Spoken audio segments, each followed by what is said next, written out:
Good evening. Welcome to the Board of Education regularly scheduled meeting on March 27th.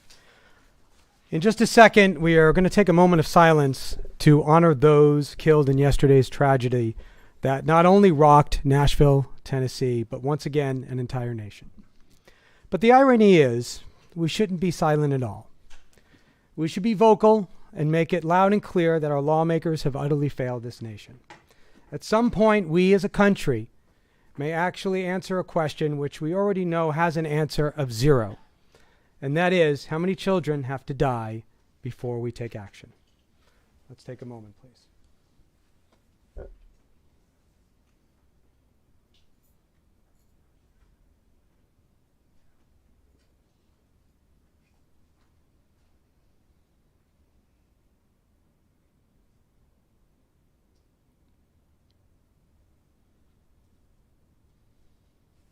Thank you.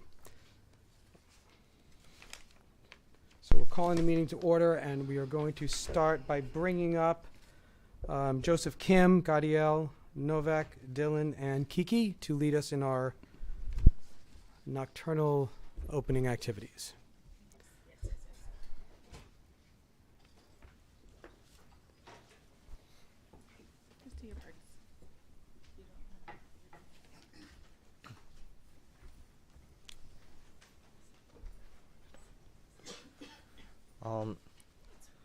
Now for the Pledge of Allegiance, please.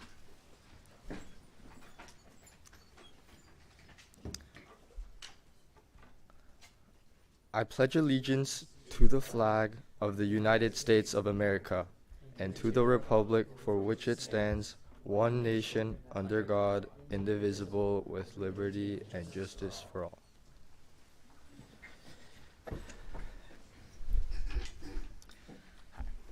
Hi, my name is Gadiel Novak, and I'll be reading the BHUSD mission and vision. So our mission is educational excellence, and our vision is for our students to realize their full potential to thrive with integrity in a complex, changing world.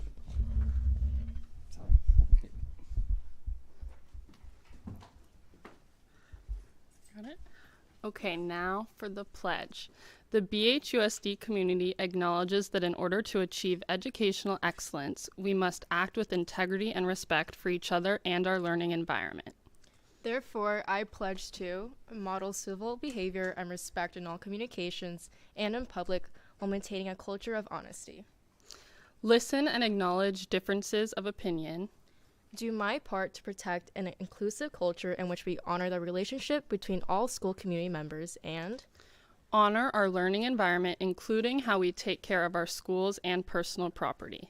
By holding ourselves and each other accountable to this pledge at all times, we will promote an environment of educational excellence that will allow our entire BHUSD community to thrive.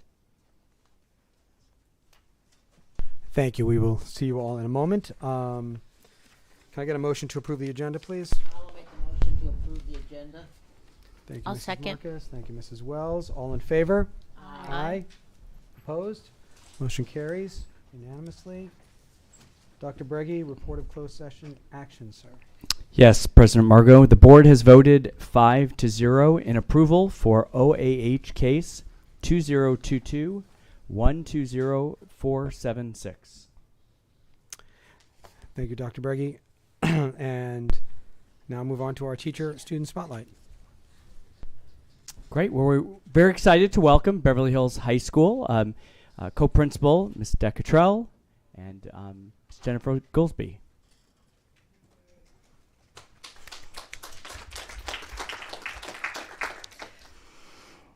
I want to do an introduction of Miss Hegley Goolsby. Miss Jennifer Hegley Goolsby is not only a math teacher, but also a national board certified teacher in CTE,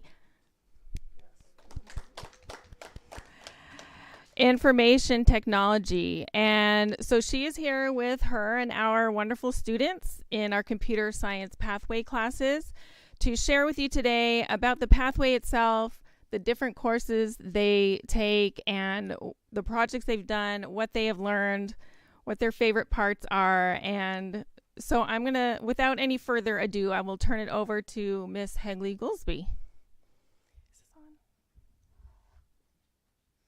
Thank you, Ms. Decatrell.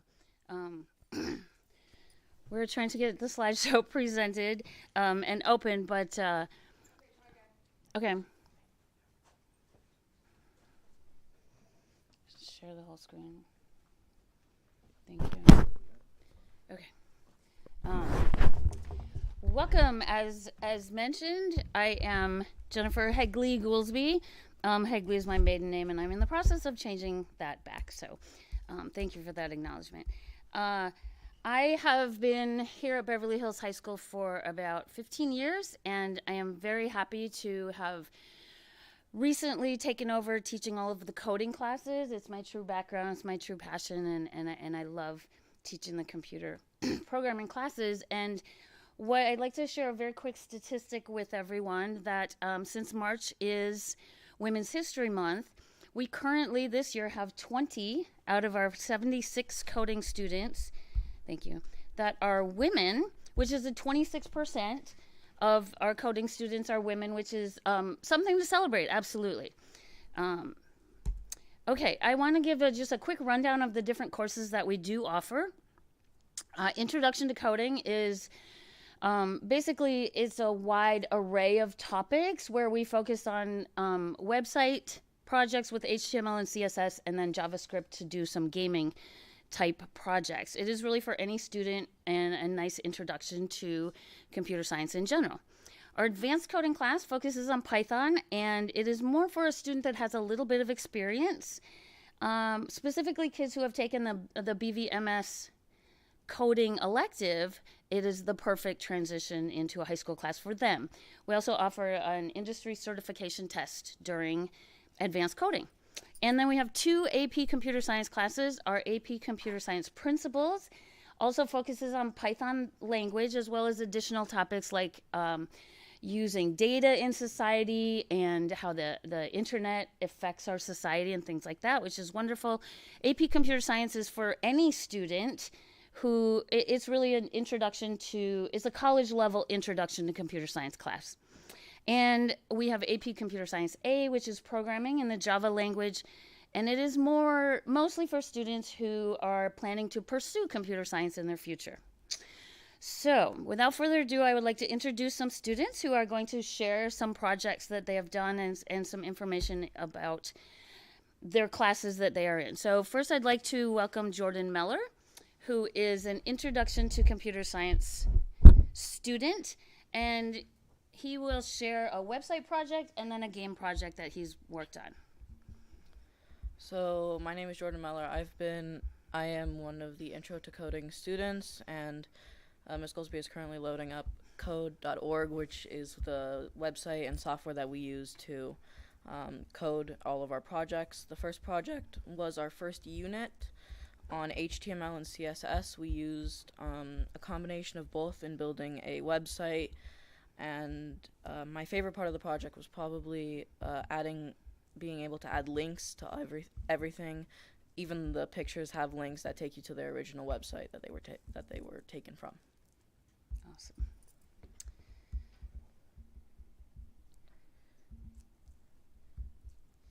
And the second project that we have done is a game project in which we had to design our own game using JavaScript.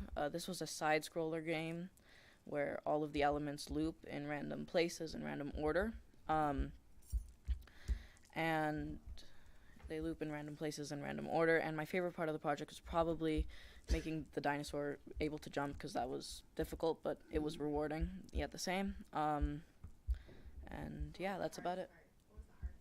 The hardest part was probably making the outlines for each creature to make sure that their hitboxes were correct. Yes. And so that, because the dinosaur had a very large hitbox that kept getting in the way of everything. very good. That's Thank it. you. Thank you, Jordan. Okay. And to get back to my presentation, thank you. Nice job, Jordan. So now I would like to introduce 3 students, Gadiel Novik, Timmy Munkbat, and Joseph Kim, all from Computer Science A, AP Computer Science A. give you guys credit. And they're going to talk a little bit about a vocabulary word wall that we create in both of our AP Computer Science classes. Hi, my name is Gadiel Novik, and I'm in 11th grade in the AP CSA class. And so my word for this project was variable. And before, I didn't really have a good understanding of what a variable was and why we were using it. But while completing this project, I was able to further my understanding of it.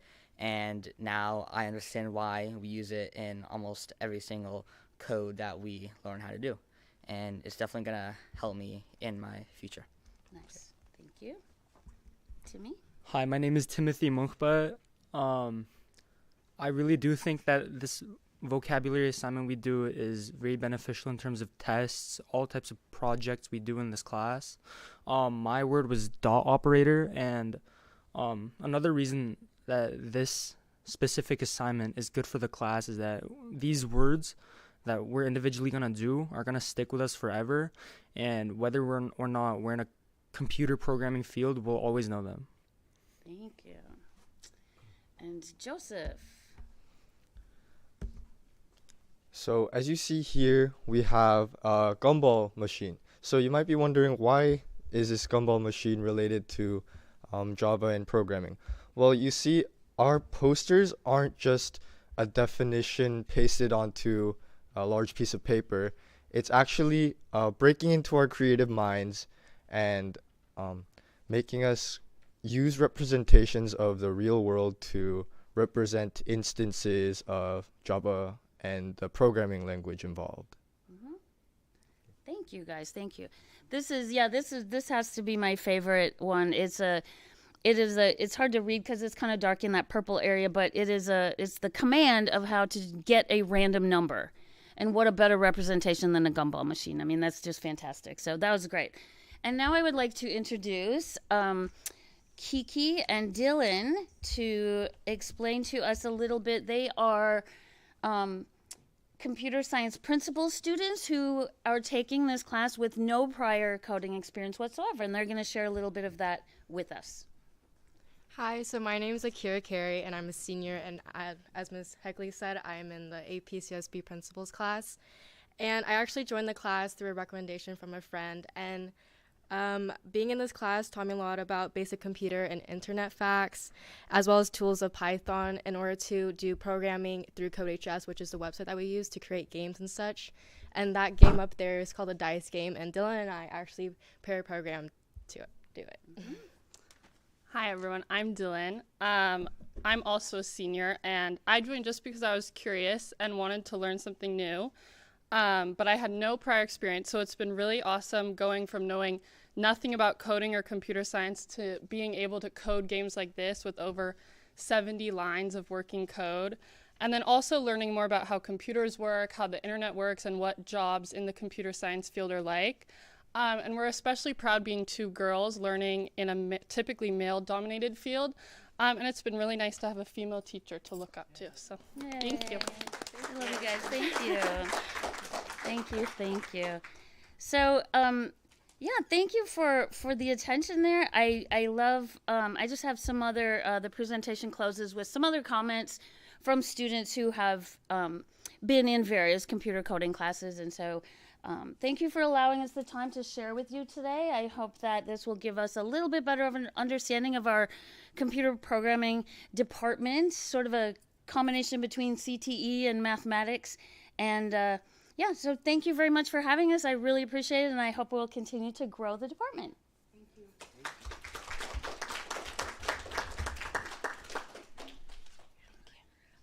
I wanted to add just from an administrative point of view and an ed services point of view, this program has been growing exponentially year after year after year.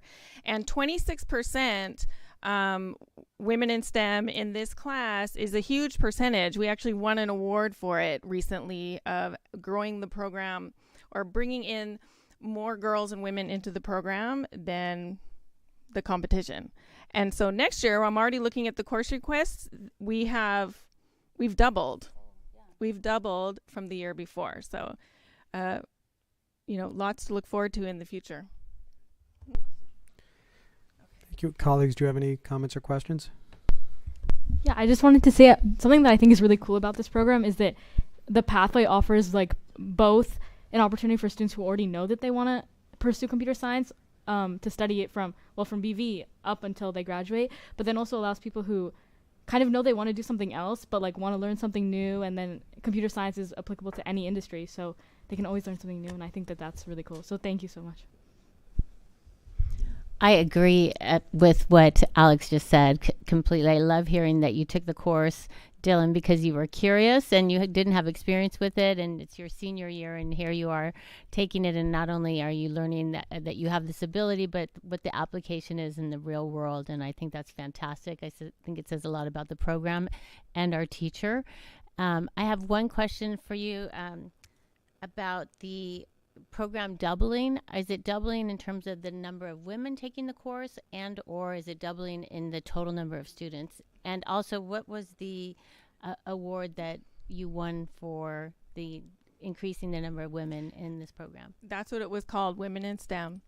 And we don't know about the percentage of women in the new enrollment. We doubled enrollment, and we were just talking about this before today's meeting. We want to pull the rosters and see how that percentage has shifted as well.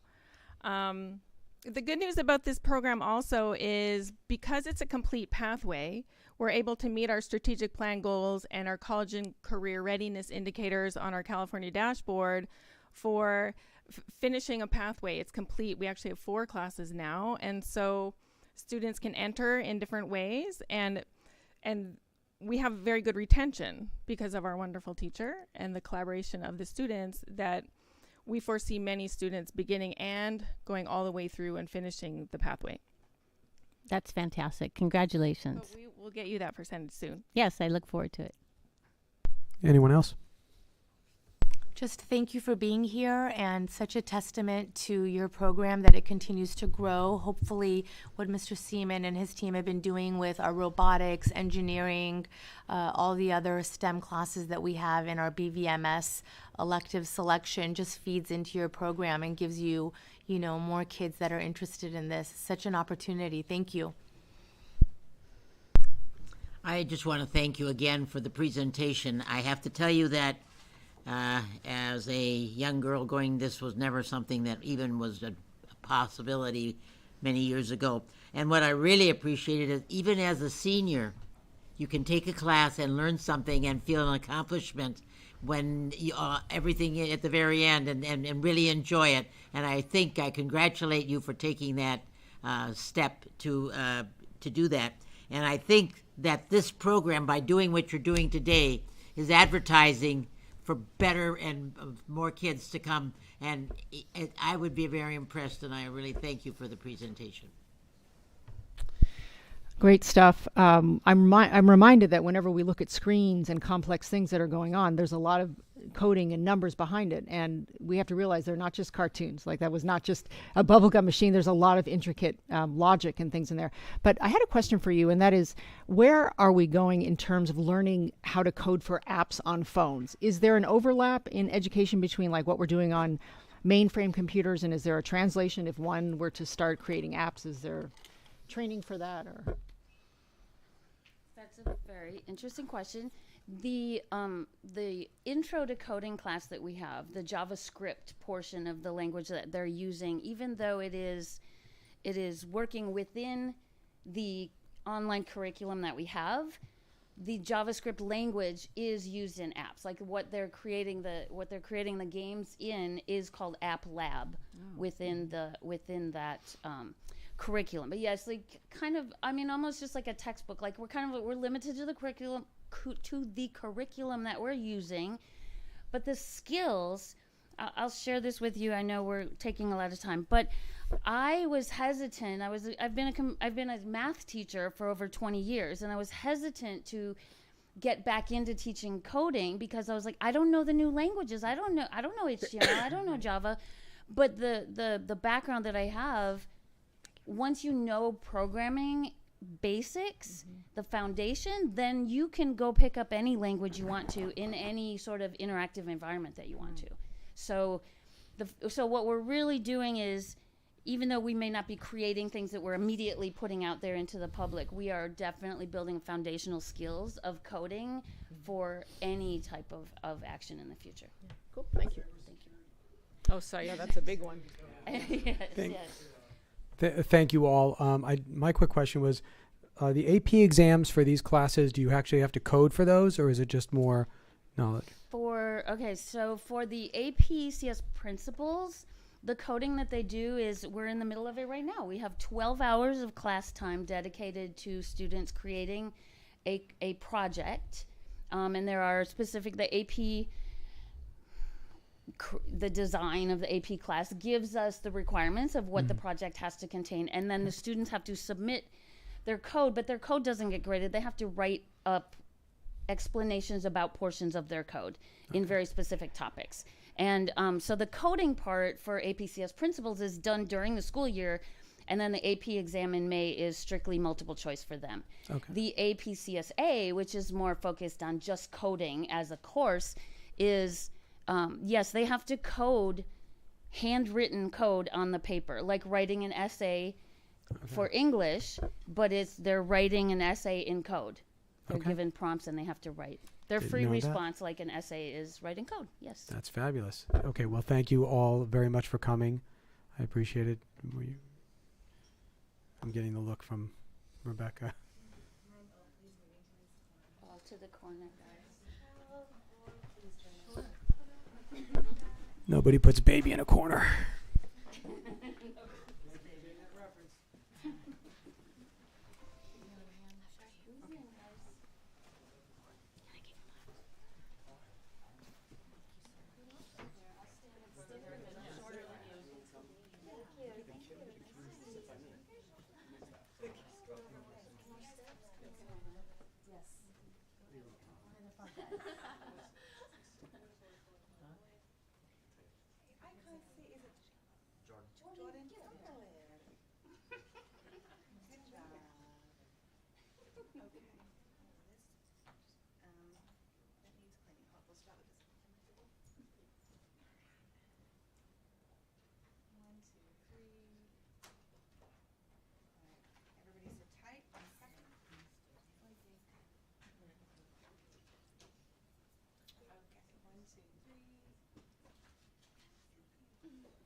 There we go. Thank you all. Great job. Thank you. Thank you, everybody. Thanks, guys. Thank you.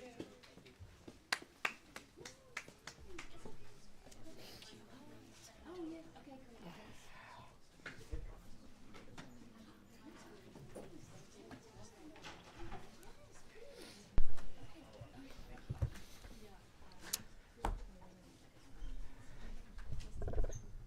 Just give them just a quick moment to shuffle off. Okay.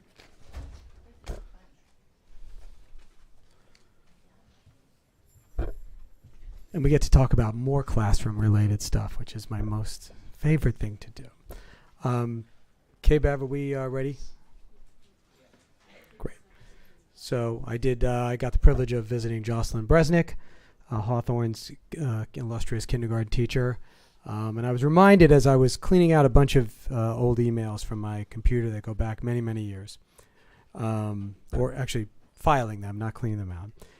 I ran across just a slew of community letters in support of Jocelyn when she was a brand new teacher.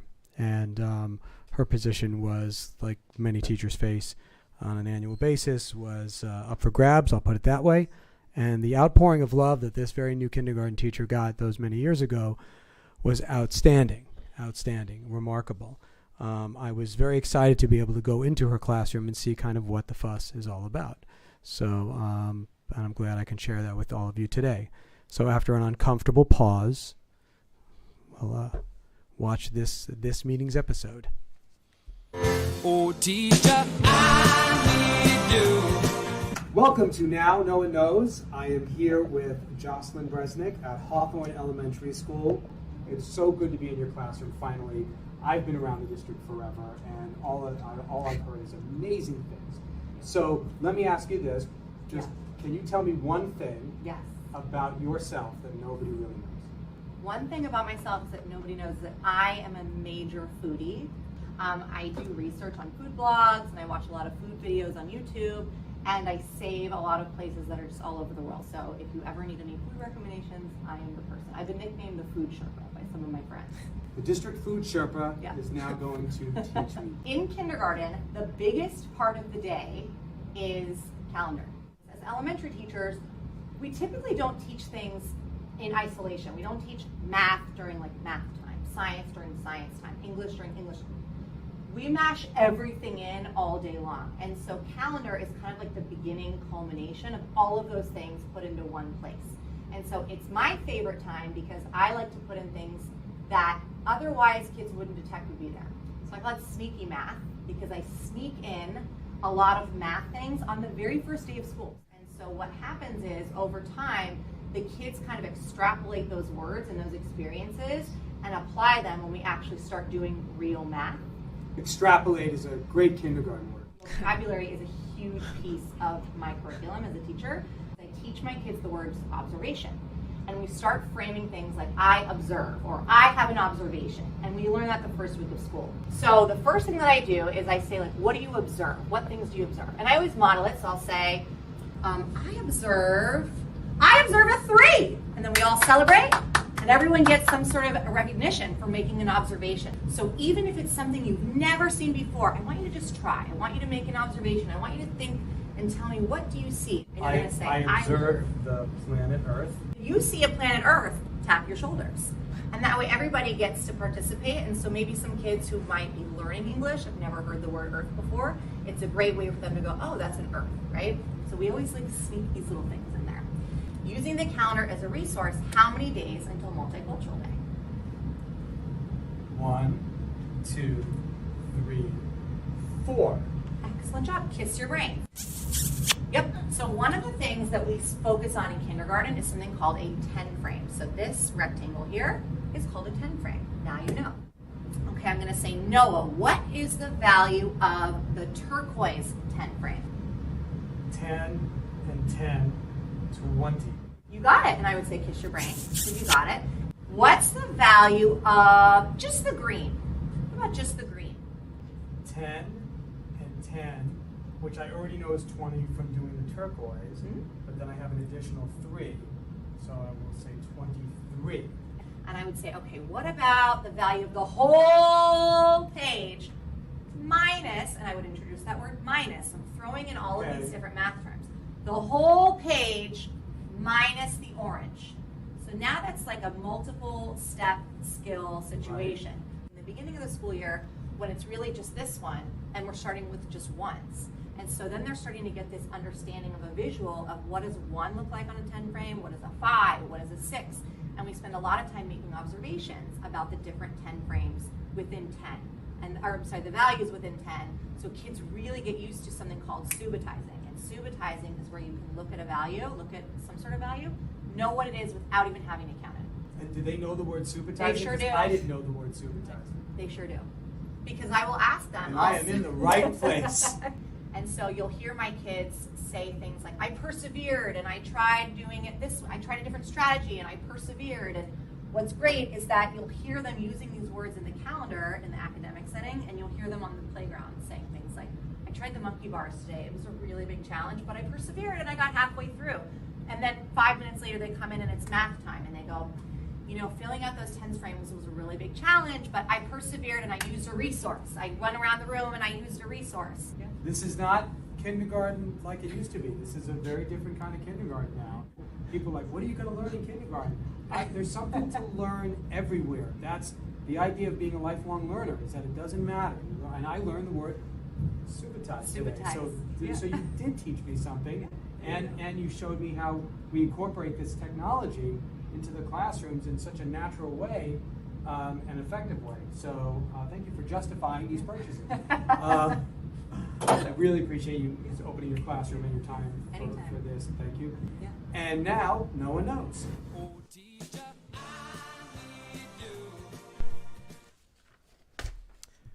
Thank you. I wish every student can have her. Yeah. Clone. Yeah, clone. Maybe talk to the coding kids, get on that cloning stuff. Anybody pulling anything from consent? Nope. Yep. Okay. Can I get a motion to approve the consent calendar, please? I'll make a motion to approve the consent calendar. I'll second. Thank you, Dr. Stern and Mrs. Wells. All in favor? Aye. Aye. Any opposed? Motion carries unanimously. Thank you very much. Moving on to reports. Alex. Okay, so to start my report, I would like to welcome some of the ASB members who are in the audience to come up. You guys want to go up there?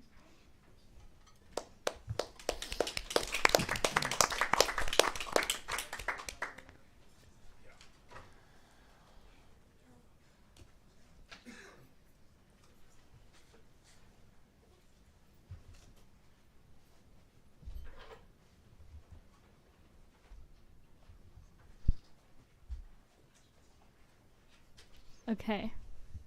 So, last week, ASB held its elections for the following school year, so we know who our elected ASB officers will be.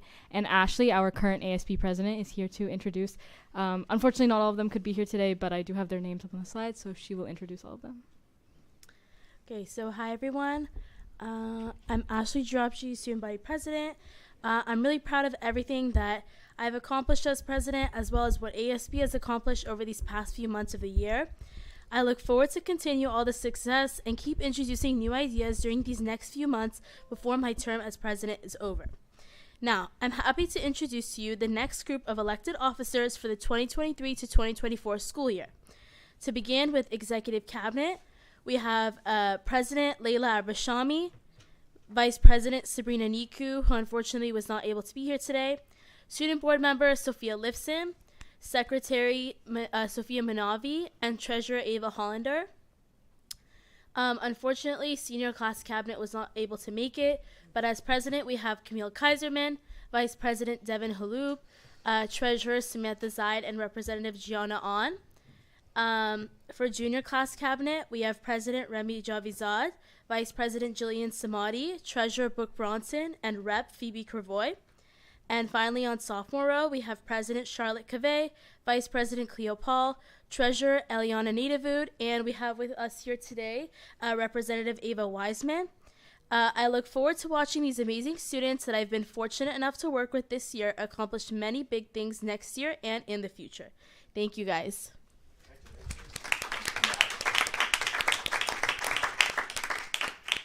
Thank you guys so much. Congratulations. The board knows its future. You're in good hands with Sophia. Okay, and then I just have a couple things from this past week. I was in DC for a week, so I missed a bunch of stuff, unfortunately, but so I do have a couple things. The first thing is not last Thursday, but 2 Thursdays ago was the annual spring blood drive with UCLA, and just a huge thank you to everyone who donated.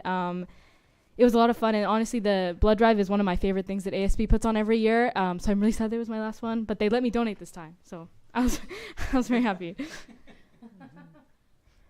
And then also this past weekend was our Mean Girls production. I again am very sad to have missed Dr. Breggy and President Margot's appearance. But if you're like me and were not able to make it, you can watch it on www.kbev6.com. Thank you, Colby, for that. And then also last Monday, ASB took their Disneyland field trip to Disneyland, and where they participated in enriching leadership workshops. And then they also just had a super fun-filled day with a lot of class bonding. And thank you to ASB members who sent me these photos. And then lastly, our robotics team recently attended the Los Angeles Regional First Robotics Competition, where they received the Team Sustainability Award and placed 15th out of 44 teams. And thank you, Sophia, for the photos. And that's all. Thank you.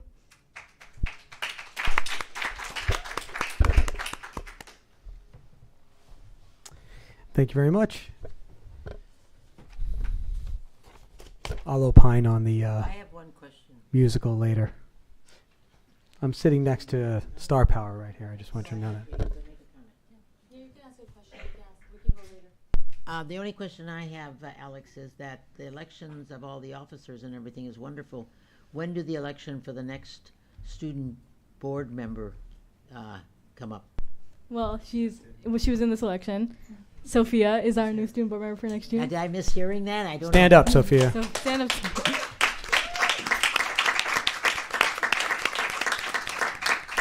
Sophia, what's your last name? Lifson. Lifson. Just take Alex's presentations and change the date. You're good. Anything else?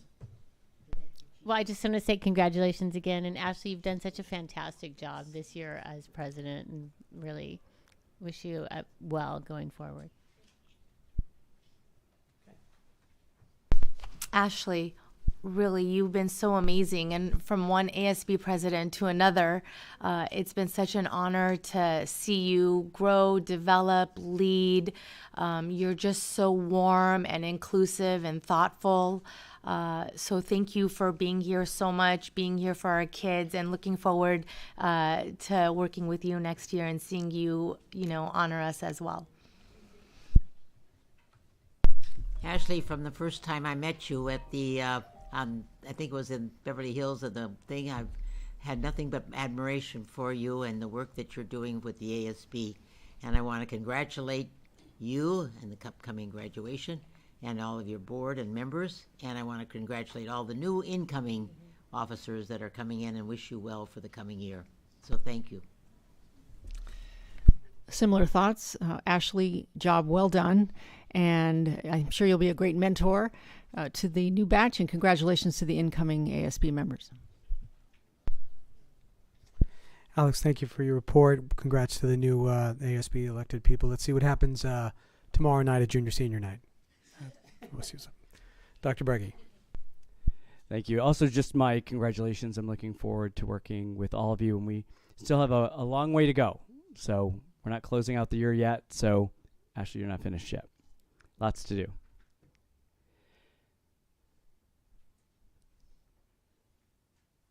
And I think there's just a little bit of a delay.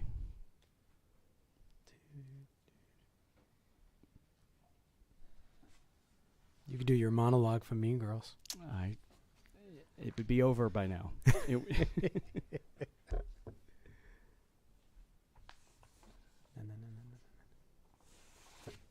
am not a fan of dead air, I have to tell you that. Nope. So it says that I'm screen sharing.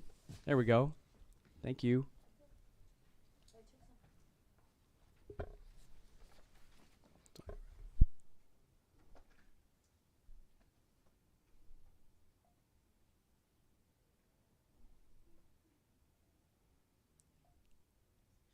I hear it.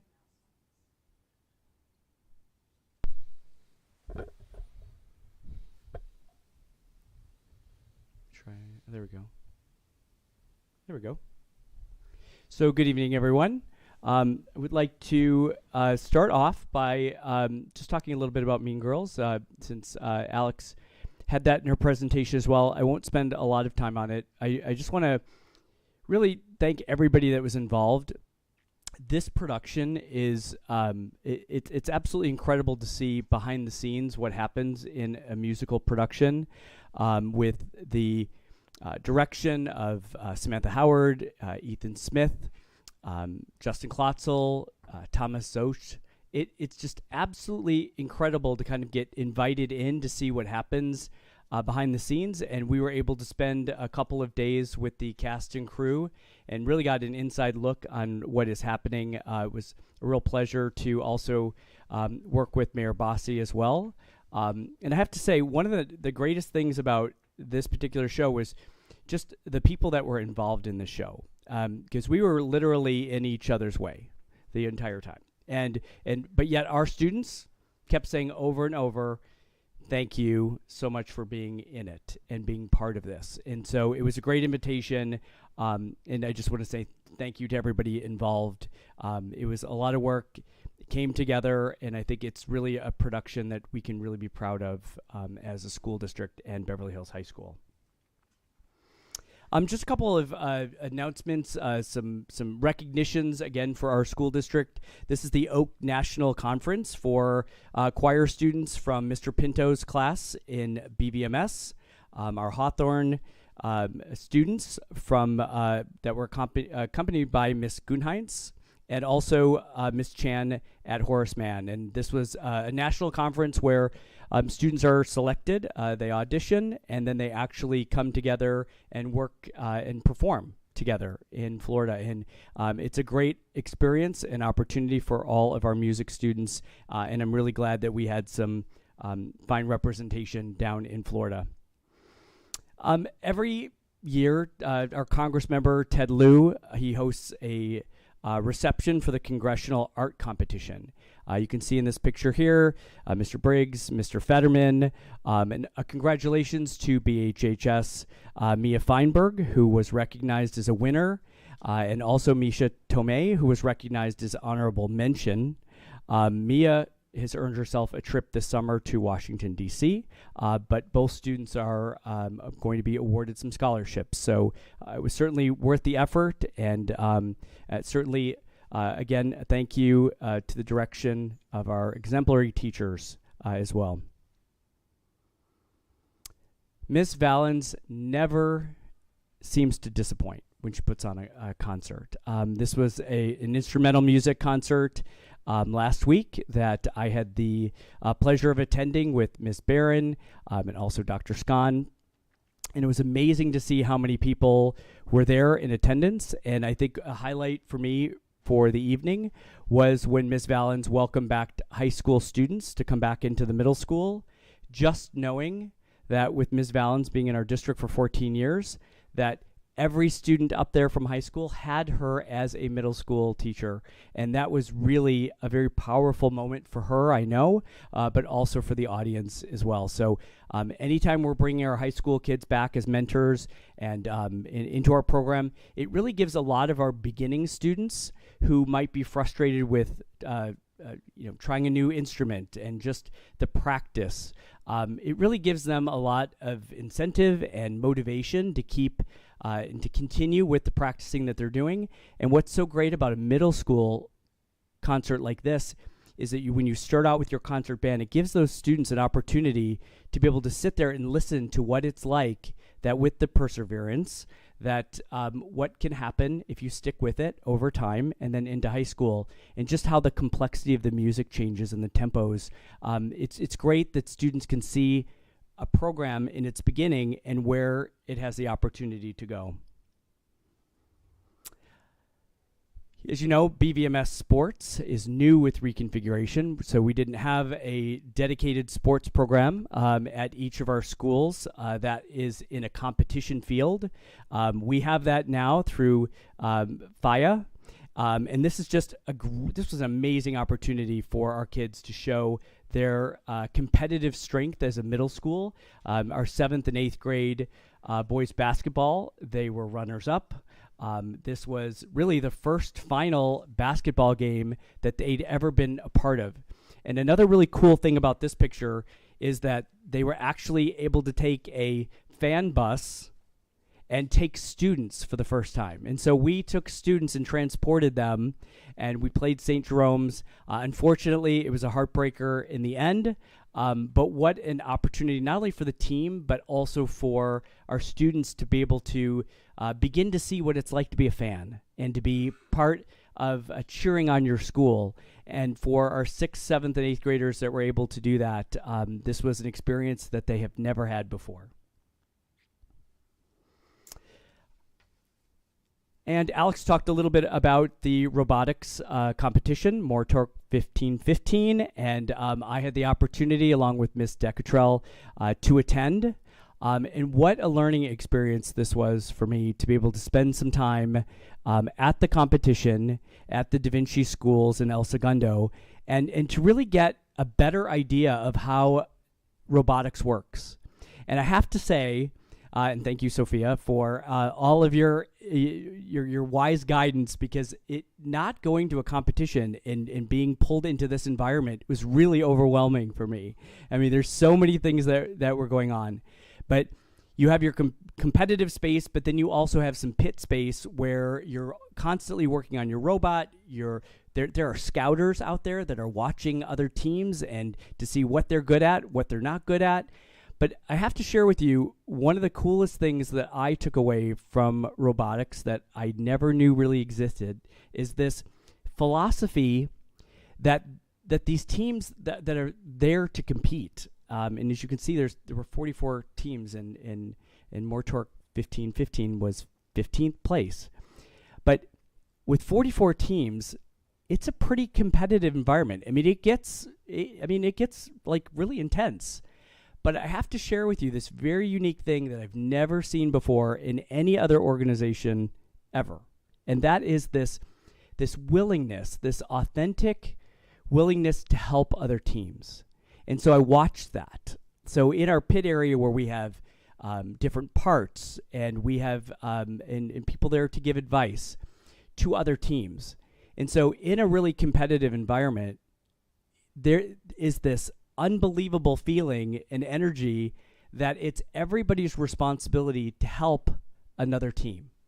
And even in the competition, because here's like the main takeaway, is that in Southern California, in looking at the robotics teams, that the feeling of being able to help other teams in our region actually strengthens the entire robotics program. And so this philosophy is not taught, it's really innate. And I watched our students, and I was so proud when they were helping other teams. There was another team that needed something, and we just happened to have it. And it was a willingness, not only was here, you can have this, but is there anything else we can do to help you? And I've never seen that before in such a competitive environment. I mean, it gets rough when it's out in the competitive area, but outside of that, there's this willingness. We want to get better. We want to get better every day because our entire program will get better. And I just, that is something to be learned from every person, every organization in an education setting. I was just blown away by that. I also want to just say thank you to the parents that support our robotics program. They were the first group that I saw with the tents that had More Torque 1515 on it. They had all kinds of things for students, but they were also that same philosophy of wanting to help some other teams that were also there. Some teams didn't bring food. Some people didn't bring an umbrella. Some people and it was the same philosophy with our parents. And I was just really amazed by that. I was just really delighted by that. It just was such a good feeling to walk away at the end of the day knowing that that's the philosophy, not only of our school district, but really all the young people that are involved in robotics. Our science and engineering fair. This is just a great opportunity for our two students here, Sarah Zhang and Karina Kruger, who achieved third place in the category of chemistry. You've heard a lot about science fairs, and you've heard about this opportunity to move on and move forward. And our students at BHHS just did such a great job representing us here with a third place victory. Our very own Regina George. Sorry, I still have Mean Girls on the brain. This is Brady Harrison, who also played Regina George. And she is not only participated in our English-speaking union national Shakespeare competition in Pasadena, but she also walked away as a second place winner. And so she's now placed herself in a position that if the first place winner does not move forward with the competition, that Brady is going to step right in. So she's moved from a musical to Shakespeare, and it just shows kind of the breadth of abilities and talents that we have in our theater department. Our music center, again, just highlighting some of our performing arts. This was a group that announced 112 winners in Southern California in different areas, in different categories.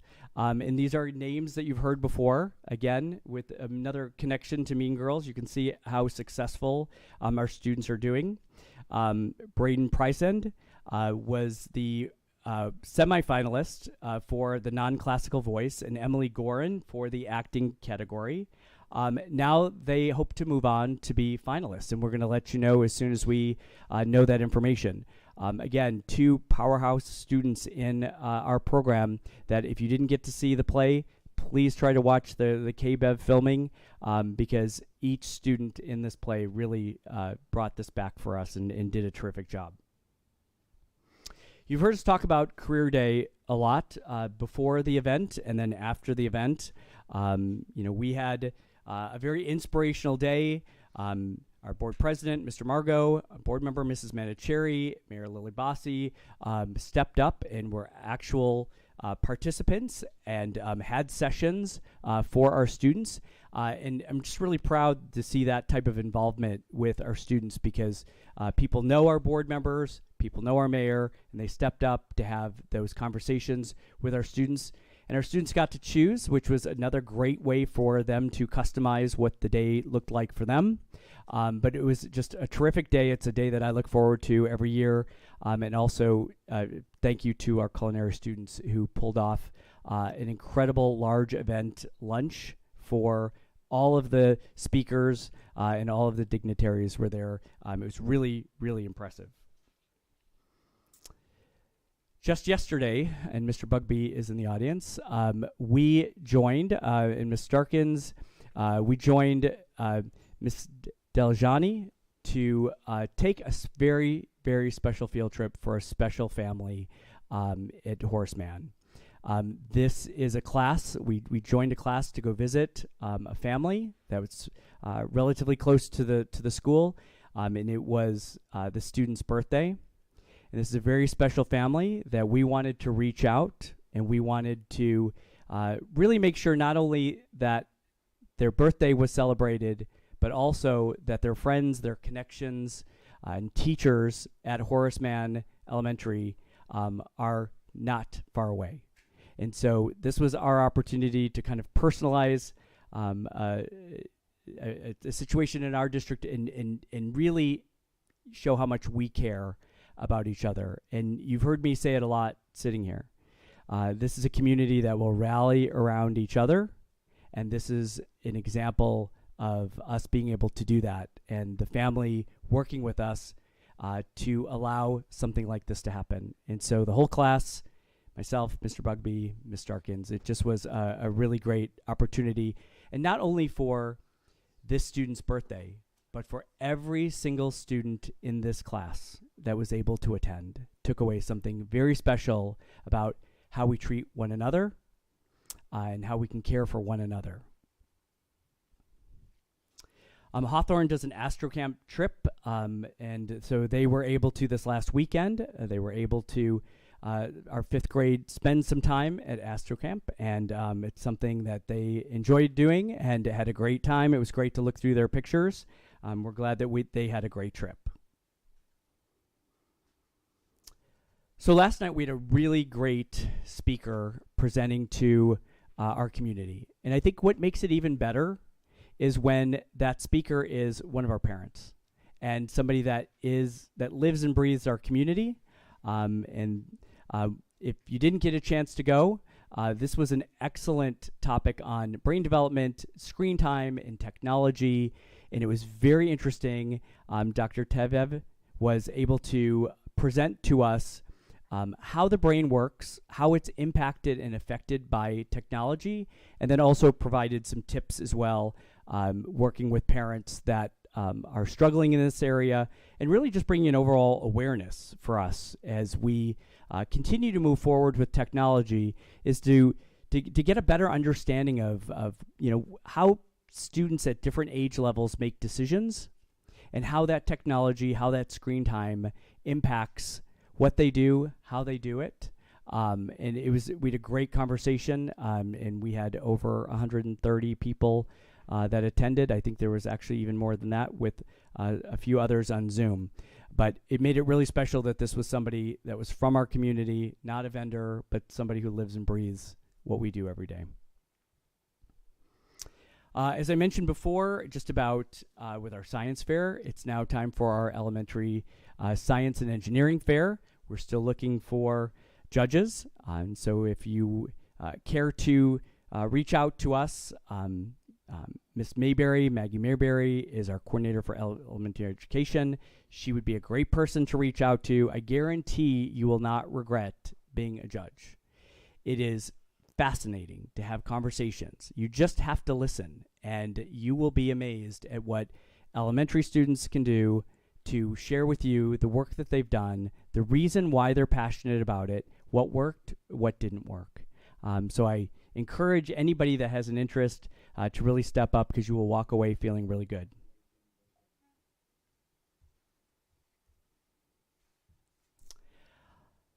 As I mentioned before, just about uniting with the community, we've talked about Zoe before, and Zoe has a fight on her hands. And again, you hear this consistently, is how we rally around one another.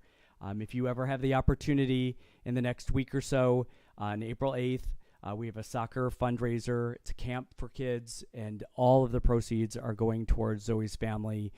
She's in this fight. If you've ever met her, she is a go-getter, and she is definitely a fighter, and we're doing everything that we can to help her and her family. And so if you have the availability, showing up, being there would send a really strong message for Zoe. And that is my report tonight. Thank you very much, Dr. Berge. Any comments, colleagues?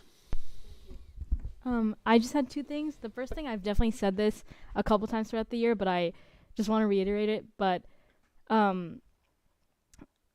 just the amount that you, Dr. Berge, and that the rest of the board is able to go to around the district is incredible. And with your busy schedules, the fact that you're able to be at everything, be at a robotics competition, is incredible. So just thank you, and we really appreciate it as students. And the second thing that I want to point out, that I don't even need to point out because it's so apparent, is how many women are leaders in so many of these different fields from both of our reports. And I think that's really cool. So thank you. I just would like to congratulate you on making it to the first robotics competition. I think that's a big feat, because it's not easy to get to. I've done it in the past, and I think I can't say enough about the first robotics program. I think it's so fantastic, and that combined with our robotics program, I always think that Beverly Hills High School, our More Torque team, is always a good showing at these events, and really catch the eye of many of the other teams as well. But it is a fantastic program, and we're so fortunate to have such a robust robotics program.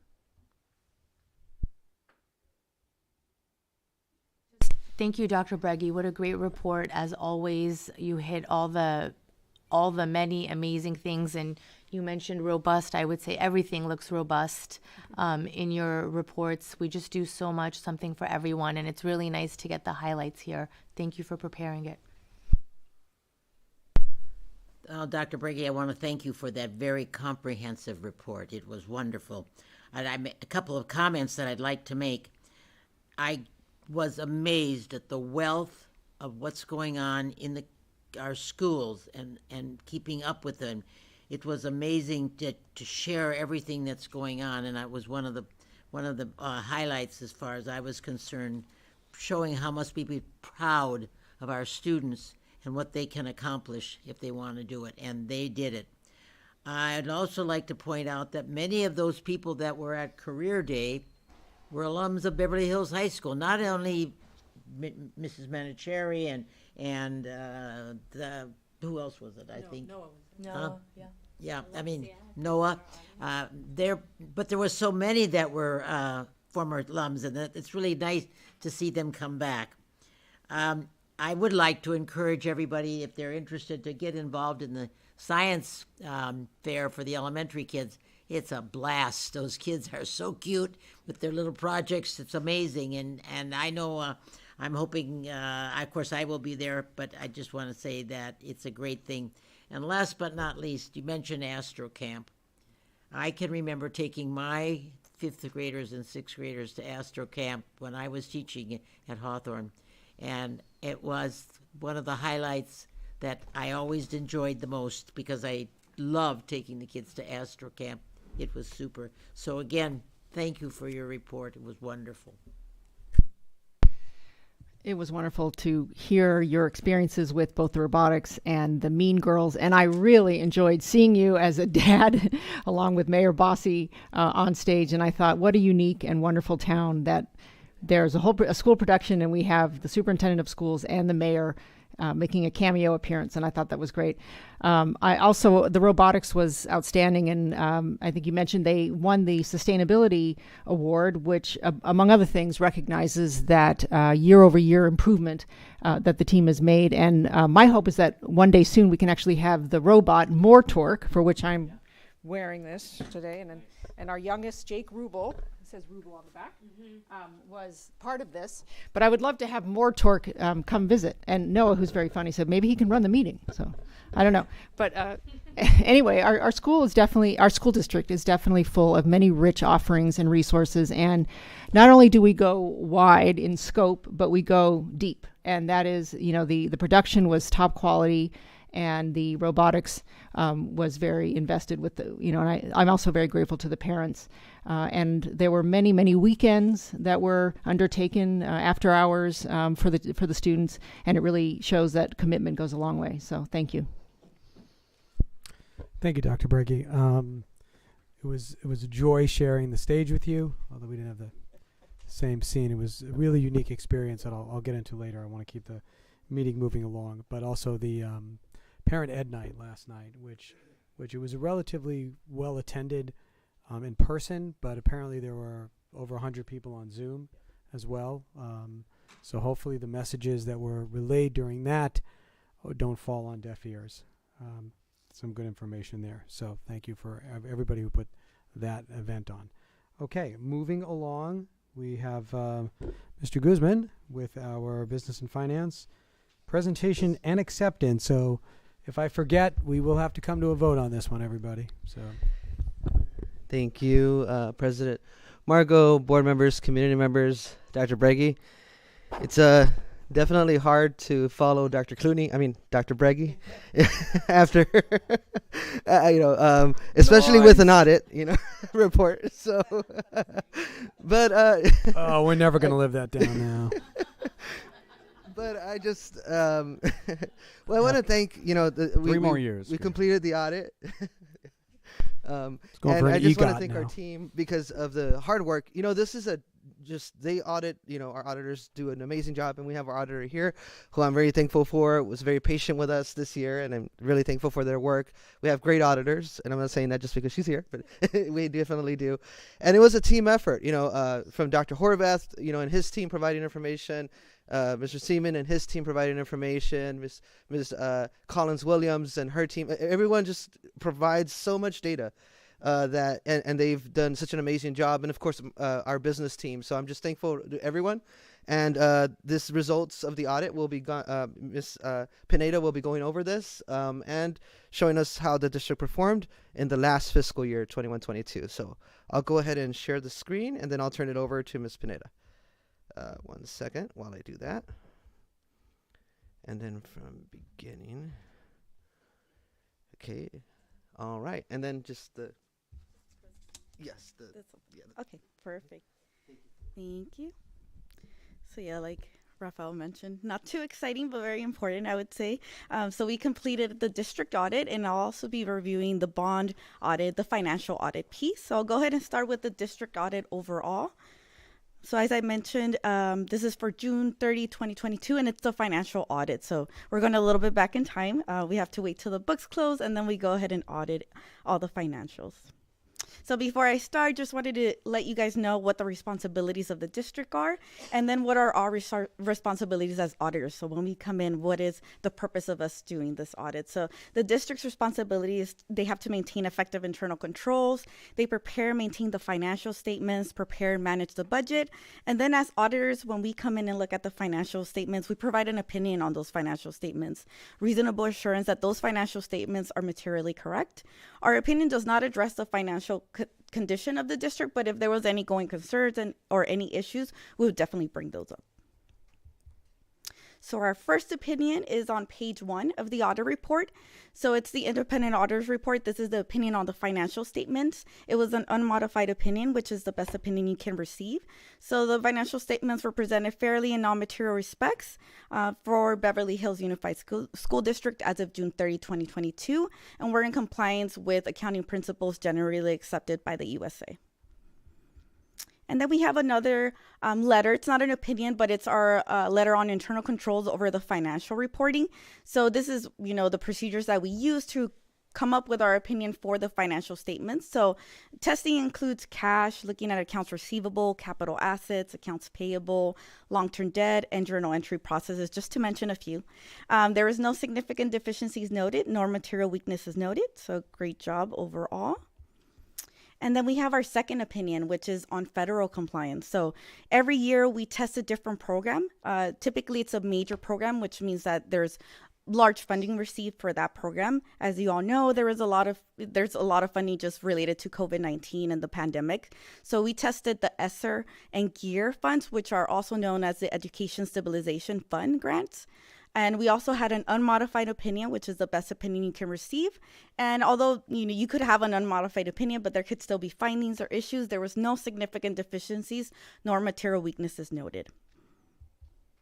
And then here we have the state compliance area. As you guys can see, there's quite a few areas that we test, and this is where everyone in the district comes together and provides a lot of information to us, whether it's attendance, looking at teacher credentials, any funding that's provided by the state. So some is not applicable. So if you see not applicable, it just means that it didn't apply to the district. For example, district of choice, Beverly Hills is not a district of choice, so it wouldn't be applicable. Or if their funding is not received, for example, ACES. There's no funding received for ACES. There was also an unmodified opinion, which is the best opinion you can receive. We didn't note any significant deficiencies nor material weaknesses, but we did note a couple of findings, which I'll go over right now. So before that, this is the Spark Notes, or the cheat sheet, as you would like to call it. So it's our summary of all the opinions that I just went over. There's 3 opinions: financial statement, federal awards, and state awards. All 3 opinions were unmodified, again, best that you can receive, and no significant deficiencies were noted for any of these areas. So our first finding that we have is related to classroom teacher salaries. So it is required for a unified school district to expend a minimum of 55% of the district's expense towards salaries of classroom teachers. So during our testing, we noted that the district did not meet the minimum percentage required of 55%. They were at 52.52%. So the effect of this would be we have to calculate that deficiency. So the total salaries allocated and benefits to classroom teachers were $42 million. There's the exact amount there, and total expenses were $81 million. So there was a deficiency of approximately $2 million. We still look at the cause, right? What happened? How did this minimum requirement, how was it not met? So deficiency was due to the one-time funding received for COVID-19 relief funds. So the question cost is that $2 million. This has been happening, throughout the state just because of the COVID funding. So there is a waiver that the district can include and provide to LACO. But of course, LACO is a little bit different, and they do want us to provide the finding and then file the waiver for that specific reason. So once the waiver's filed, then that $2 million cost wouldn't have to be paid by the district. If that waiver's not filed, then of course that cost will be taken from the district or paid from the district. And typically they'll have a payment plan, especially for these high amounts. And the next finding was related to instructional time. So we do take a look at the instructional minutes for all sites and all grades. So the required days is 180 days, and the required annual minutes for grades 9 through 12 are 64,800 minutes. So during our review of instructional time for Beverly Hills High School, they did not meet the required minimum annual instructional minutes. So they were short 718 minutes for the school year. Their total minutes was 64,082 minutes. And the reason for this was due to the implementation of the late start date for the 21-22. So the instructional day started at 8:30. So this affected the total calculation of instructional minutes for the year. So we do have to provide the calculation in the audit report. It's a lengthy calculation that we include, and it was $135,669.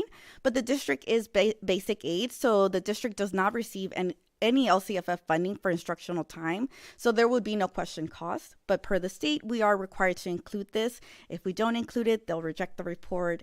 So we are required to include the calculation, even if the district does not have to pay that amount. So we include also the corrective action plan. This is the district's response to the finding and what they will do or implement in the following years to avoid this finding. So the district management will implement procedures to ensure a review of school sites' instructional calendar and bell schedules prior to the beginning of the school year, ensure compliance with state requirements.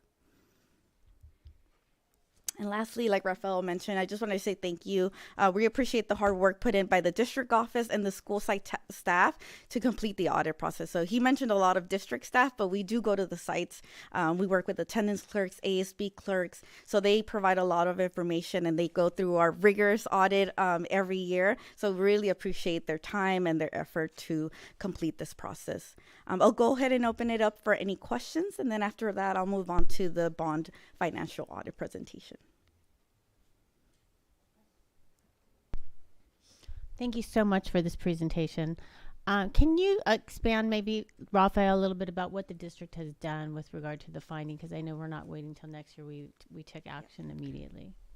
Sure. And I just want to reiterate in regards to the instructional minute finding, it really had a lot to do with the change. And I'm sure you all remember there was a change in the times in regards to start time at the high school. And we were one of the first districts that implemented it and ran it through different stakeholder groups and everything. And so it was vetted in a lot of ways. Once we went through this process, though, we saw there was a slight deficiency there. It works out to, when you do it per day, it's a very minimal amount. But with that said, we immediately, and we were thankful to our auditor because we immediately met with the auditor and we were able to determine some adjustments to our current schedule to make sure that it meets the requirements. And we also notified our community members that, or our parents, to make sure that they were aware of the changes that needed to occur to implement the right schedule, which means that this should not be a repeat finding. Mr. Guzman, can I just ask just for clarification? So it really comes down to like a couple minutes a day, right? Isn't it like 43 seconds a period? Yeah. It really is a very small amount. And again, I think it was just in that transition. And typically, we would capture this, but we did also just recently change our auditors as well. And so I think in that process, something might have gotten mixed up a little bit. But as Dr. Breike mentioned, it wasn't a very significant amount of time when you really map it out to day and especially when you map it to the period. And furthermore, we've corrected it for the current year. So just to keep in perspective, that was last year. There's really nothing we could do about that. But for the current year, we made sure to make the modifications. So can you address the fine issue? The fine? Yes. Essentially, it was around 100 and I think it was 135,000. We don't think that we will receive that finding because we are community funded. So essentially, we get the LCFF minimum aid, and that's a very small amount either way.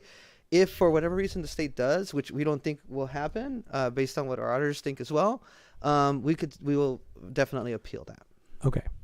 Yeah, and just to add to that, we did contact the state to ask them about, because we know that they're not going to be charged, so we weren't going to include it.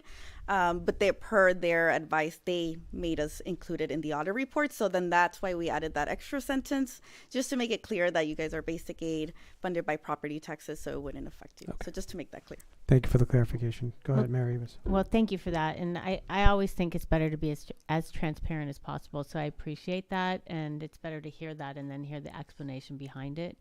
So thank you very much. And thank you for your report. And it's very nice to have you on board. Thank you. Thank you. I appreciate it. Anybody else on this audit? No, thank you. Okay. Well, I want to thank you for, this is a 94-page report we got, and how you were able to sum it up very nicely and put it in a package, and I thank you for that. I would like you to, again, explain, I'm a little bit about the issue with the 20 2% on the teacher's, a little bit more, 2.4% on the teacher's salary, and how we are going to be affected by that. I thought I misunderstood you. I'm not sure. Sure. So the state has a percentage That I know, of yeah. expenses. So we were just short of that, and mainly that's because the pot of expenditures grew, per se, right? Like in a typical year, we wouldn't expend as much as we did last year, but because we had COVID funds that expired last year and COVID funds that are going to expire this year, there was a lot more COVID expenses in that year, and so that created a bigger pool, bigger pot, and so the salaries kind of didn't map out in that sense. And again, this is for last year. I don't think that will occur for this year, so we're monitoring that. But typically, the process there is we would file a waiver with the county office with LACO, and then they'll approve the waiver, and then we wouldn't have to worry about those funds. Yeah, and in transparency, is there any kind of a penalty to us, or is that just something that will be explained, and will there be a penalty? No, we'll explain it, and then we'll file. Essentially, that's what the waiver does. We explain, what the reasoning was, and then LACO will approve that. And there's many districts that actually file this waiver, in across the state. In fact, I think because they had all these extra COVID funds that diluted what they were giving to the teachers. Correct? Exactly. There's plenty. I would be there's very few districts that don't file this in that sense. And so we are one of the ones that are a little bit closer, actually. So I think we should be fine moving forward. But we'll continue to take a look at that. But when you do have like an influx of monies, and they can be spent only on certain. That's the other thing. The COVID funds have to be spent in a specific way, and so it just kind of puts it at a weird way of having to actually account for it. So, but there should be no impact at all. It's the waiver we file. Thank you, and thank you again. It's nice to see you, and welcome aboard. Thank you. Thank you both for your transparency and conducting this. It looked very comprehensive, and I want to say that I'm glad that it looks like it was largely unmodified, if that's the correct word, and positive, and not a lot of significant deficiencies. I'm happy about that. One thought that occurred to me is, so for seniors last year who received a diploma and graduated, and I'm thinking this is probably not the case, but is there any impact that they didn't have the appropriate amount of minutes and their diploma is not valid? No, it wouldn't be. Okay, it's really tied to the funding specifically. So if they don't meet the requirements, then the penalty would be the funding. The funding, being removed. Similar to attendance, right? If we find an issue with attendance, it wouldn't mean that all the students have to come back on Saturdays. Exactly. It would just be a penalty for the funding provided. So we're not going to have a bunch of seniors from last year. No. For They class. don't have to be super seniors or anything like that. Nice. Thank you. Okay. Thank you very much. One would think the state would have suspended the 55% for this year, knowing that they issued that many COVID funds. It would have made this a lot easier. And whoever knew that the words unmodified would be so wonderful. A good thing, right? That's why I always put best opinion possible, just in case. Guess what, kids? Daddy's board is unmodified. Okay. Moving on to the next audit. Thank you. Yeah, so I'll go ahead and continue. So this is for the Measure E and BH bond. One second. Okay, go ahead. Can you project the screen again? No, thank you. Sorry, I missed that. So this is for the Measure E and BH bond. It's the financial audit presentation. So the performance will be later on tonight. So we just focus on the financial piece. So I'll go ahead and get started. It's similar to, my other presentation. We had an unmodified opinion, which is the best opinion you can receive. But this focuses only on the building fund, specifically for Measure E and BH. So we do additional testing. We look at more expenditures specific to the bond. We also have our internal controls over financial reporting. We don't provide an opinion on the financial statements, but it's imperative for us to determine our opinion for the financial statements. So again, we look at cash, accounts receivable, accounts payable, journal entry process. The building fund is modified accrual, so it's not a full accrual fund. So we're not looking at long-term debt or capital assets that if any, were related to the bond fund. So it's very much looking at day-to-day expenditures within 1 year. So looking at any receivables, which would typically be from interest from cash and county, any payables, right? Any expenses that, might have not been paid in time and now they're being accrued. And then the journal entry process, that's for all funds. So typically we're looking specifically at Fund 21. And again, there was no significant deficiencies nor material weaknesses noted. And then we have the schedule of findings and recommendations. So we didn't have a finding this year. Last year, there was a finding for disbursements. So it was noted that 7 out of 75 disbursements were not paid timely. So during our sample size, we did not note this. So the current status is implemented, which means the district, from our review, has implemented the procedures, which theirs was, a few of them were specific to the holiday break. So the late payments were around the holidays and results of LACO being closed during that period, but there were some legal invoices that needed to be reviewed and paid in a timely manner. So we take a look at any prior year findings, even if they're not from our audit firm, and we make sure that they're implemented in this current year.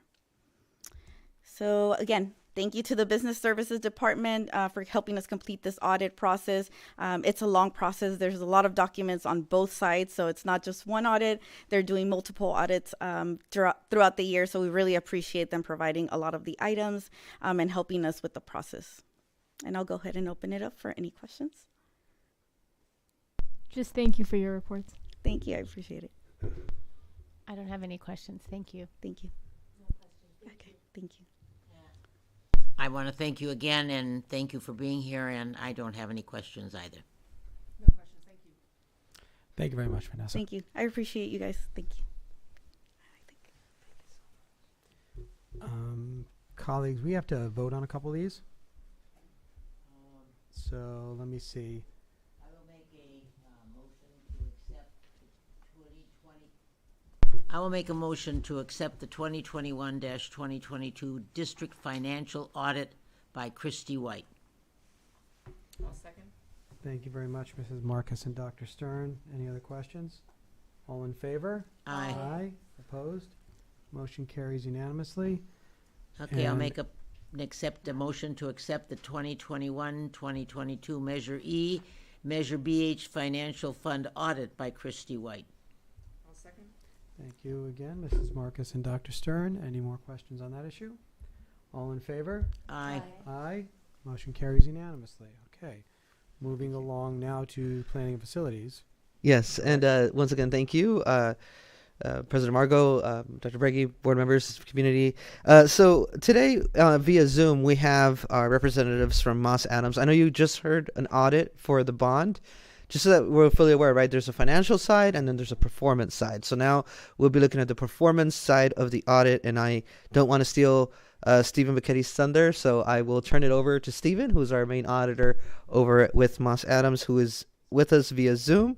So Stephen, and I'm not sure if Cabe could put him on the screen so the board could see him and the audit. So I'll turn it over to you, Stephen.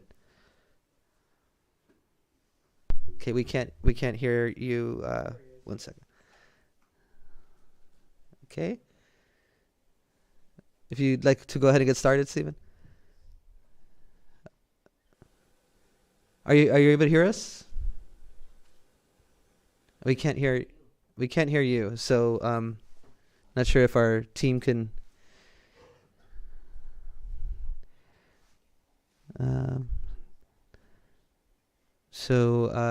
can you say something so we can see if nothing yet? So listen, our audits are so good they're speechless. Yeah. That's funny. Okay. So while our team sorts this out, so this audit is for the fiscal year 21-22, which means last fiscal year. And so it's in the same format as you've seen before through observations. So hopefully we can get that there. So, okay, it looks like something happened. You've become even more omnipotent. Can't hear us? That's what's happened. Okay. So.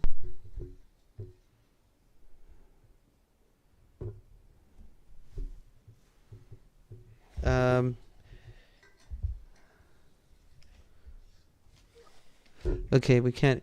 Can you say something, Stephen? We still can't hear you. I'm sorry.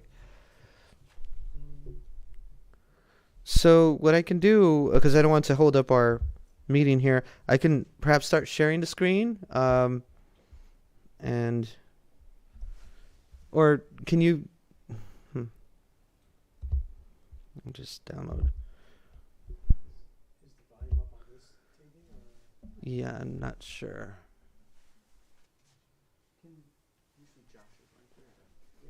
Yeah.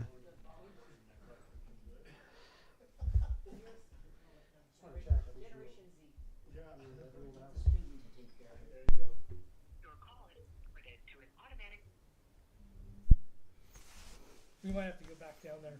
Or Audio doesn't work. Is there no way to like call in? I just tried calling Raphael. Yeah. We should have been in person. Okay, we start hearing signs of life there. Can you hear us? A little louder, please. I'm sorry. Can you hear Thank you. us? We can. Yep, we're starting to. Great. So just yell, Steve. Okay. Yeah. Okay. Okay, All right, well, there we I go. Can't see you guys, but can you hear us? You're a little softer, Steve, than. Can you hear us now? Yes. Yes. Okay, so I'll just speak very closely to the computer. If you can't hear me, let me know and I'll speak up. Okay. Thank you. Does that work? Yes, that's better. Okay, well, good evening. Great to see everyone. We are pleased to present our 2021-2022 Measure E and BH performance audit results. Our period under review was July 1st, 2021 through June 30th, 2022. My name is Steve Bacchetti, and I'm the engagement reviewer of the project. I'm joined here with Tammy Lohr, Senior Manager, who's one of our firm's performance audit leaders, and Jordan Wall, who is the project manager on this engagement. As background, the engagement engaged our firm to evaluate Measure E and BH expenditures for compliance with the ballot language as required by state law and educational code requirements. Overall, we had no exception on this specific objective of the engagement. In addition, and as a good practice, the district evaluates other key areas of the program for best practices in alignment with Pulse procedures, such as procurement, staffing plan, reporting, master planning, etc. From our procedures performed, we confirmed that of the 6 observations from the prior year audit, the district had taken steps to address 2 and had not taken steps to address 4. With that being said, I want to highlight that the procedures went through June 30th or through kind of the prior team, including team concepts, performance period. Stephen, I'm sorry, Stephen. Can you share your screen? Would you be able to share your screen? Sorry.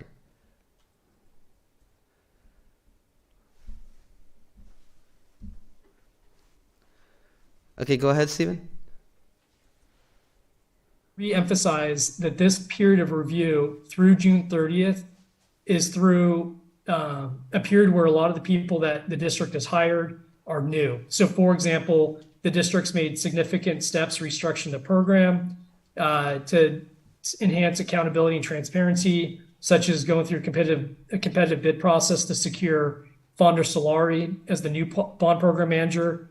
They've hired Raphael, the new assistant superintendent of business services, as well as the executive director of construction services, Will. So these positions and these parties were not engaged or were not performing work during the period under review. So these results are prior to that period.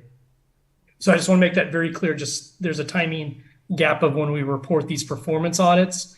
And with that, I just want to highlight that the new team's been excellent to work with. They've been very proactive with putting in action plans in place, providing management responses. At the end of the presentation, Raphael is going to go through the management responses to address the observations and recommendations in greater detail. So they've been great to work with, and we're really excited for the new parties within the Beverly Hills team, as well as Fonder Solari. We think that the positions and the new team and positions will enhance program oversight and controls. So with that, I'll pass it over to Tammy. Great. Thanks, Steve. I'm going to talk a little bit loud. Hopefully that will work for everyone. We did perform this audit under generally accepted government auditing standards, which require that we gather sufficient and appropriate evidence to support our conclusions, in addition to some additional procedures that our team has to perform in relation to continuing professional education, as well as our review process. As Steve noted, our audit period covered fiscal year 2022, which ended on June 30th of 2022. And that does cover the period where TCDS was the bond program manager, and that relationship ended in mid-July 2022, which is after our review period.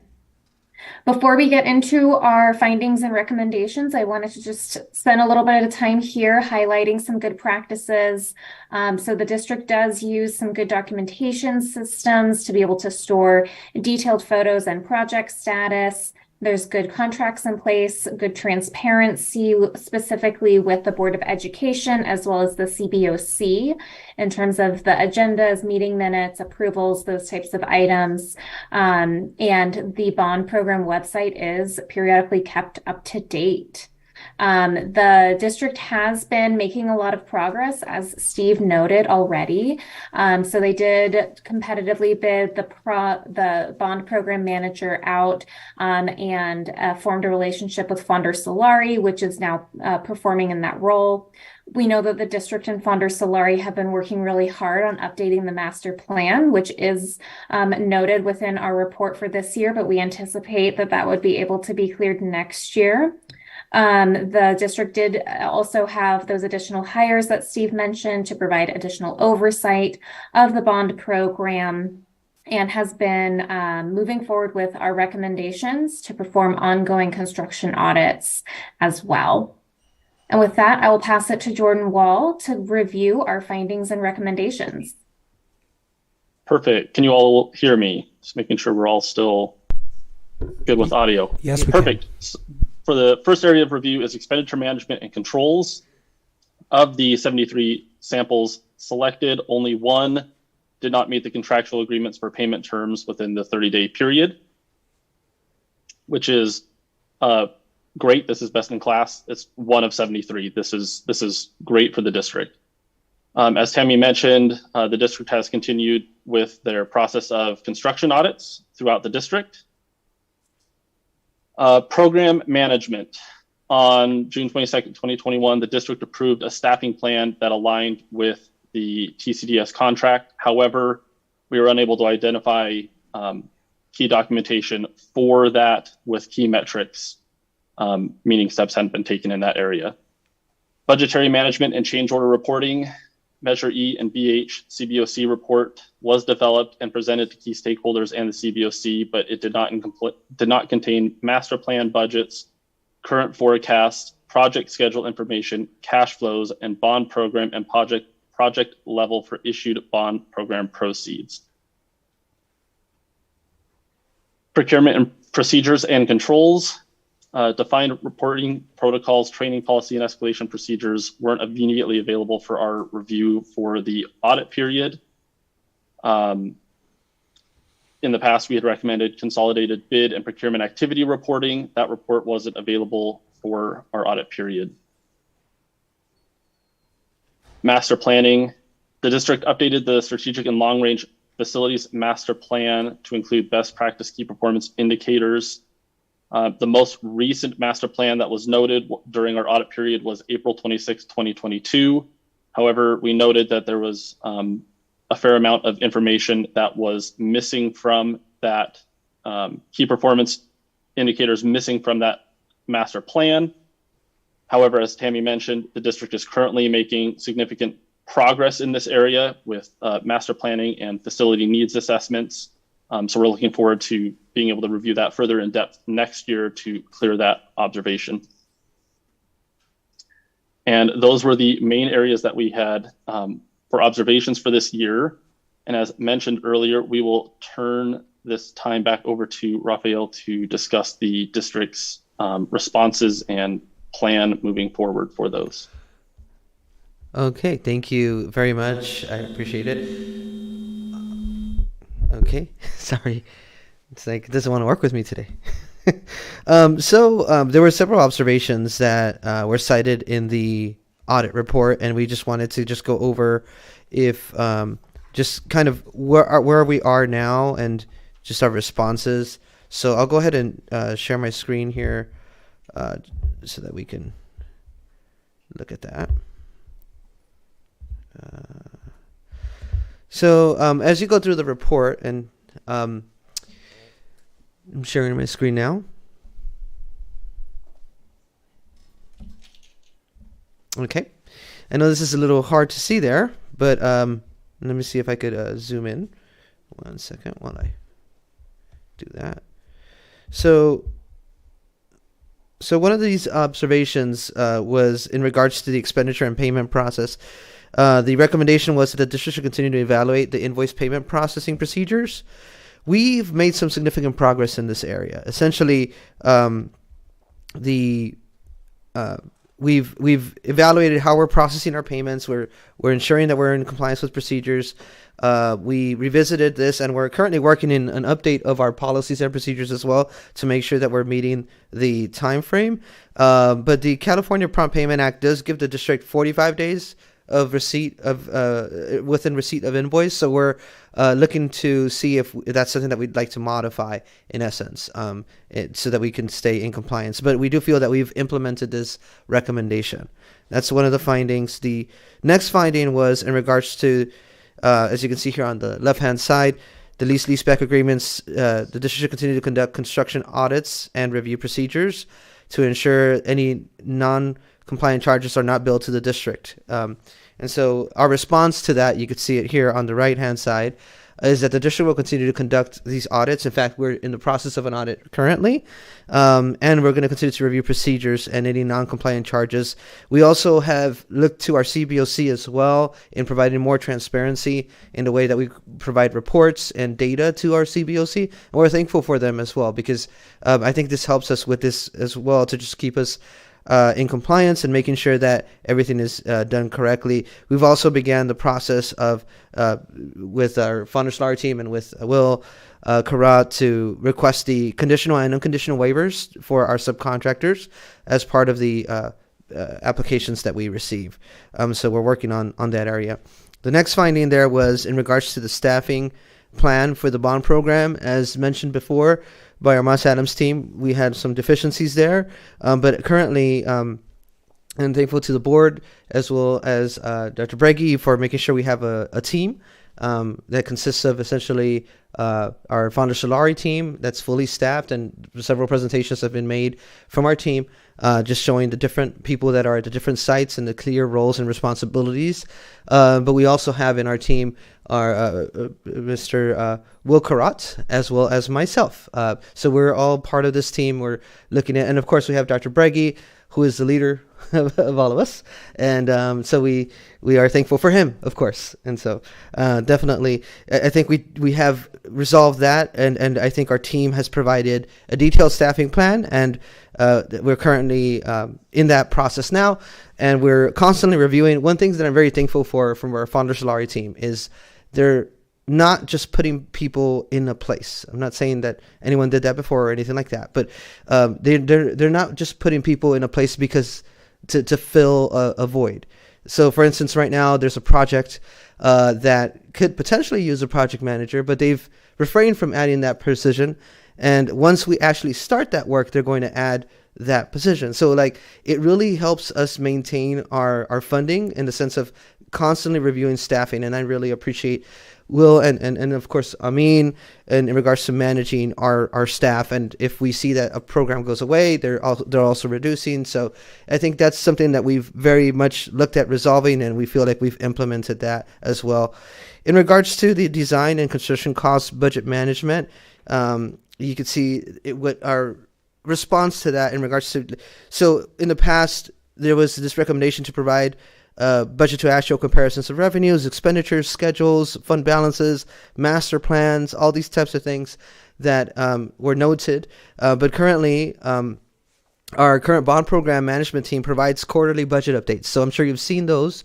And I'm thankful for the board for just being so transparent with our team and making sure that we provide construction updates, that we provide bond updates, and just different plans that we have to continue to provide transparency to our public and all stakeholders to ensure that they understand where the projects are. We have some defined dates for all of you. You've seen those dates. We have defined project amounts. We have defined budgets. All of these things have been provided, and they're available on our website as well. So I think we've made a very significant progress in this finding, and I think that's something that will probably not be there next year. Again, we're providing that, and we're making these decisions pretty consistently. I just want to reemphasize with the CBOC, the information we provide to them is also crucial in this process. So I'm thankful for their understanding as we transition, and also their questions, because it's good to ask questions, and it's good to know what's going on, and I appreciate that from our team, from our board as well. I can say, constantly you're not double checking on us, but you're just really concerned and making sure we're good stewards of the funds, and I appreciate that from all of our board members, and thank you for that. In regards to fraud prevention and controls, there's talks in here about just formal accounting practices and just different points here. Our answer to that was that we were going to ensure to provide proper training to district staff and bond program management team periodically. So we are providing that training.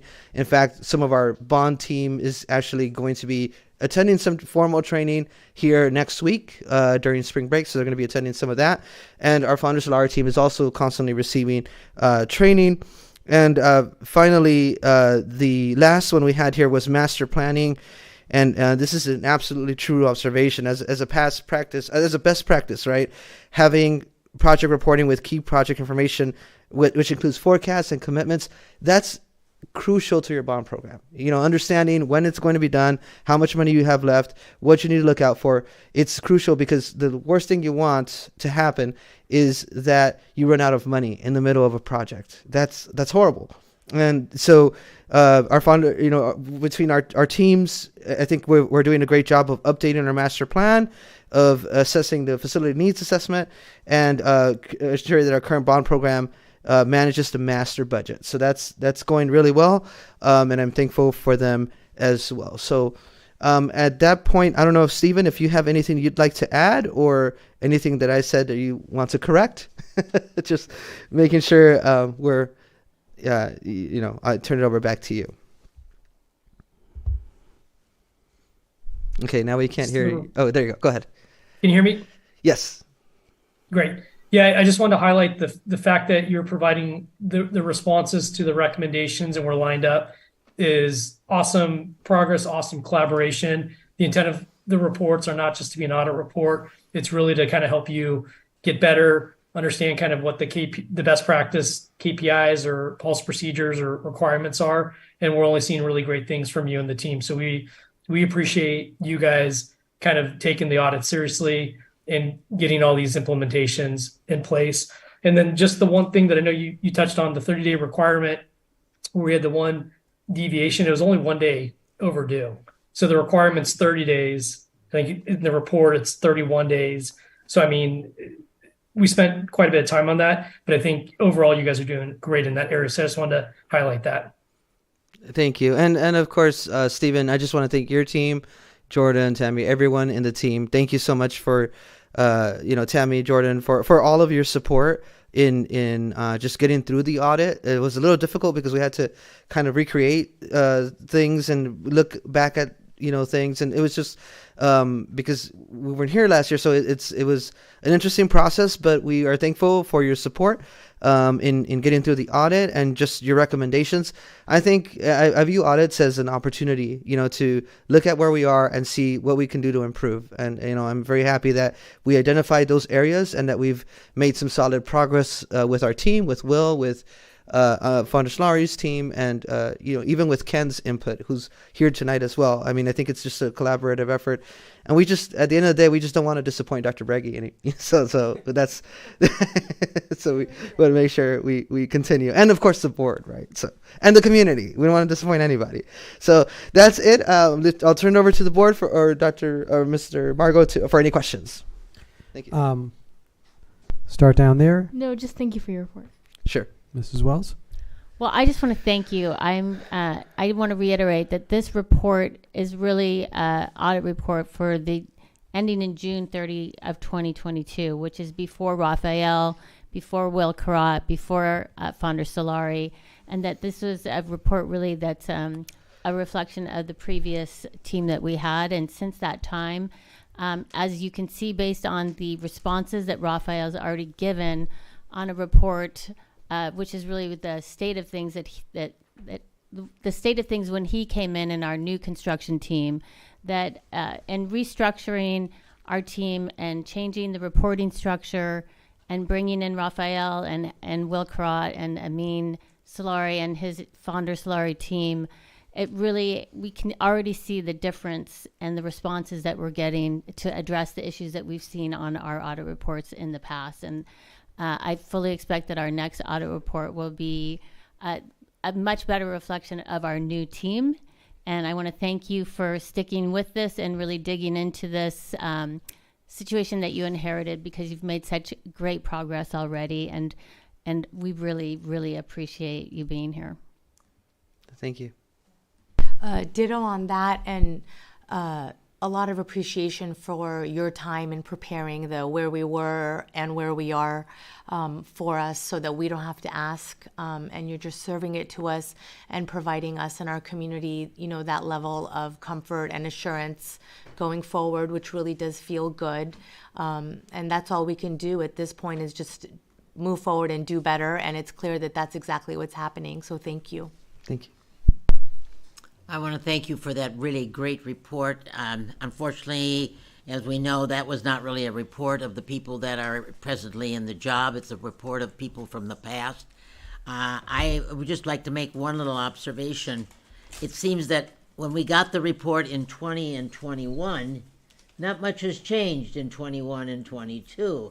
And I am sure when we get the 22 and 23 report, we are going to see a tremendous advance and a tremendous improvement on everything that we didn't have before. So I really appreciate it. I have so much confidence in the new team, and I look forward to seeing the report and what's going on next year.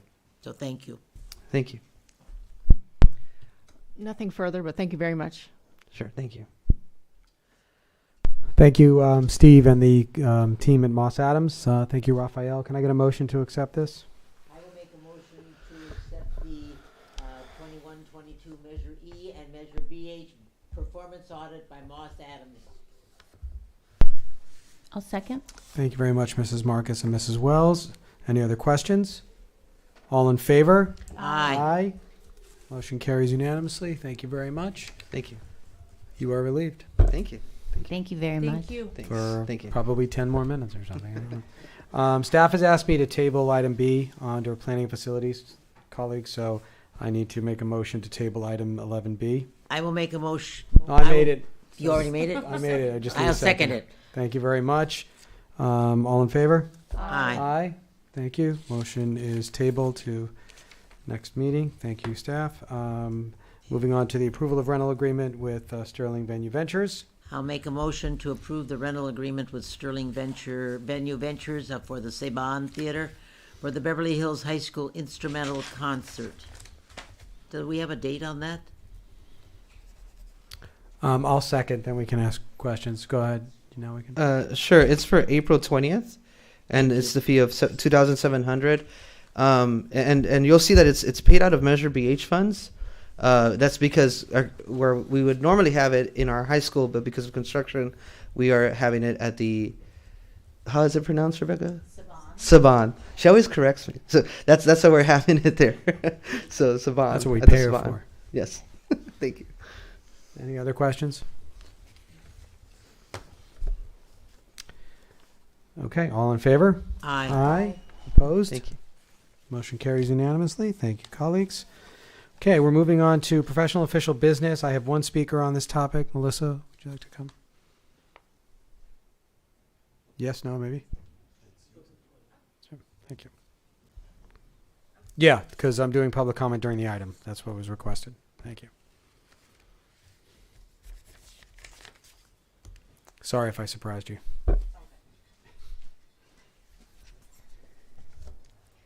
So, good evening. My name is Melissa Wolf. I'm one of the PTA presidents at Horace Mann, and I'm here to comment about shade and beautification on our campus. So, the Horace Mann playground has very little shade and is largely concrete. It's often called the prison yard and the concrete jungle. There's not one blade of grass. There's no art on the ground or walls except for one fading mural. There are half a dozen decorative trees that are in wood chips set back close to the school buildings where kids are not allowed to play. On the playground itself, there are currently 2 trees for more than 500 students. The only shade structures are over the picnic tables where some students eat. The playground is unattractive, uncomfortably hot, and completely out of place with our beautiful and historic school buildings. Our playground does not align with the quality of our architecture in our community. Our kids remain continuously exposed to the sun and the heat in the areas where they play the most, the play structure and the 4 square courts. In the hotter months, children come home from Horace Mann sweaty and sometimes sunburned. At our PTA's Welcome Back event this past year, on an admittedly hot day, a child on the Horace Mann playground tried but didn't quite make it to our shaved ice booth, passing out on the ground just a few feet short. Fortunately, the fire department was manning a nearby booth and sprang into action. Years ago, the Horace Mann PTA started fundraising to solve this problem. We were slowed down by many challenges, including the pandemic and funding. About a year ago, we shared our shade and beautification concerns and proposed solutions with Craig Bugby and the Horace Mann administrative team. They helped facilitate a conversation with district cabinet members. Those cabinet members, Rebecca Starkins, Ken Haas, Rafael Guzman, and Will Karat, enabled a series of conversations with Dr. Breggy. We have had an ongoing dialogue with this wonderful group since that time. We are delighted that they were receptive to this conversation, took our concerns and proposals seriously, and have been brainstorming with the Horace Mann PTA to find practical solutions.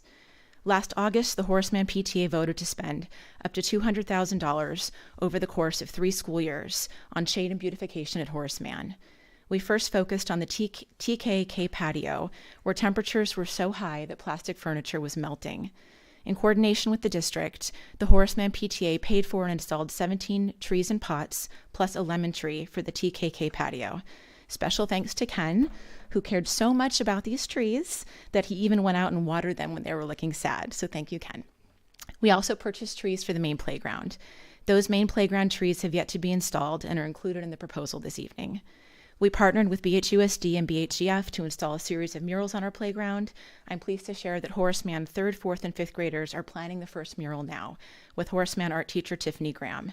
The first one will be painted this summer through a BHGF summer school class.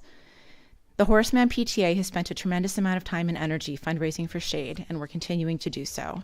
To the extent that the full $200,000 isn't needed for us, even better, as we'd be able to redirect this money to fund programs for our children. In sum, we are thrilled that shade and beautification at Horace Mann is in front of the school board today. It's a critical safety issue and one that means a lot to our community. We are also pleased to see that the district's proposal includes an off-street waiting area, since we're currently the only school in the district that does not have an area like that. It would make pickup and drop-off significantly safer for our students and families.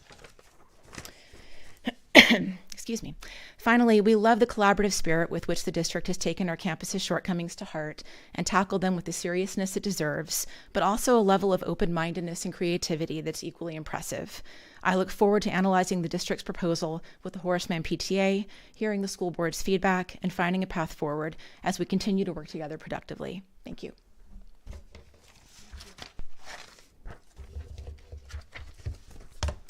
Thank you very much, Melissa. Dr. Berge, are you leading this? Yes. Okay. Thank you. Melissa, thank you so much for that introduction, because that was much more eloquent than I could have done. And so not only tonight do we have a proposal for you, but really what this has been is really kind of the model really for all of our organizations, all of our groups to be working towards. As Melissa mentioned, what started out to be a small group and a small vision turned out to be something bigger. Typically, we can handle when we're working with a PTA to put up a shade structure. But the more that we talked about concerns and we talked about solutions, we began to talk about kind of a longer term vision. And so that created more of an opportunity to collaborate and look long term. We've often said that let's do it right. Let's do it right the first time. And so this was just such a model for others to be able to look at on how to work together, especially people in their specialty areas. So I'm really proud of this team to be able to work with them. And so not only are we going to share a very short proposal with you that has a lot of need, but has a lot of thought in it, at the end of our proposal, we will answer some questions, and we're really looking for some direction tonight so that we can get moving on some DSA approval. So I'll turn this over, first of all, to Mr. Bugbee, principal at Horace Mann Elementary. Good evening, BHUSD School Board, Cabinet, Community. I'm Craig Bugbee, principal of Horace Mann Elementary School. Before we begin, I'm going to jump in with something else. I'd like to give a shout out to our Horace Mann teachers who participated in our tricycle races this morning. And congratulations to Miss Pierce, Queen of the Tricycle. To our school board, we don't say it enough and you don't hear it enough. Thank you. Thank you. Thank you for your dedication and investing your time, energy, blood, sweat, and many tears to benefit our community. Okay, now to our presentation for tonight. Well over a year ago, PTA, the Horace Mann PTA approached me with a request for more shade on the Horace Mann playground. I cannot overstate the collaboration between Horace Mann's PTA, the administrative team, and Beverly Hills Unified School District. PTA brought to the admin team a concern for student safety, shade, and what is sadly referred to as the concrete jungle. We do appreciate the expansive modernization of the stunning Horace Mann campus. We love our purple field. Thank you. We feel our playground doesn't quite meet the excellence of our overall Horace Mann campus. I then spoke with Dr. Breggy and relevant cabinet members about the vision brought forth by PTA, and we expanded that into an all-encompassing bigger vision. That all-encompassing plan was then brought to architects who explained practical limitations, fire lane limitations, and others discussed financial limitations. You weren't here, don't worry, you're good. In the meantime, PTA independently met to form an incredibly productive shade subcommittee who voted to allocate $200,000 over 3 school years to shade and beautification. Okay, here we go. You ready? Now for the proposal. Miss Starkins, if you will, our Vanna White will help us. On screen, you'll see a map of our Horace Mann campus. There's a lot to see. We're going to go in order from number 1 through number 6. To get our bearings, Miss Starkins will show us, or please show us, Charleville. Thank you. What a wonderful job. Please show us Robertson, Hamel, and Arnaz. Thank you. Okay, now we have our bearings. Let's jump into this. Unfortunately, Horace Mann is the only school with no off-street, on-campus-ish gathering area for safety at dismissal. Number 1, you'll see we're calling our gathering area. This was born from discussions with the entire community, not just parents, not just students, but staff and neighbors as well. If you look closely at number 1, you'll see where the existing gate is, down on our NOS. That's where our parents wait for dismissal, which, as you know, borders, actually doesn't even border, is on Charleville Boulevard. What we're looking at is installing a second gate. We are not removing the existing gate. Installing a second gate at what we call the circle, conveniently enough. If you look at the lower gate, the existing gate, that would remain locked during school hours.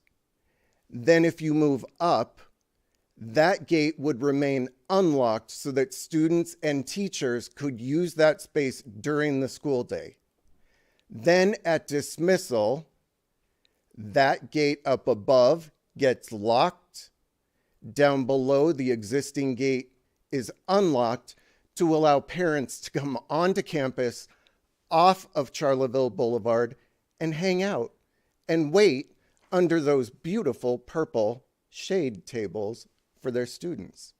So that's number one. Number two is shade over the existing play structure.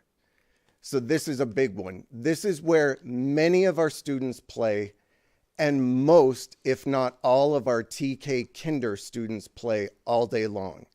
That area right now is exposed to sun nonstop. There is no shade over that structure.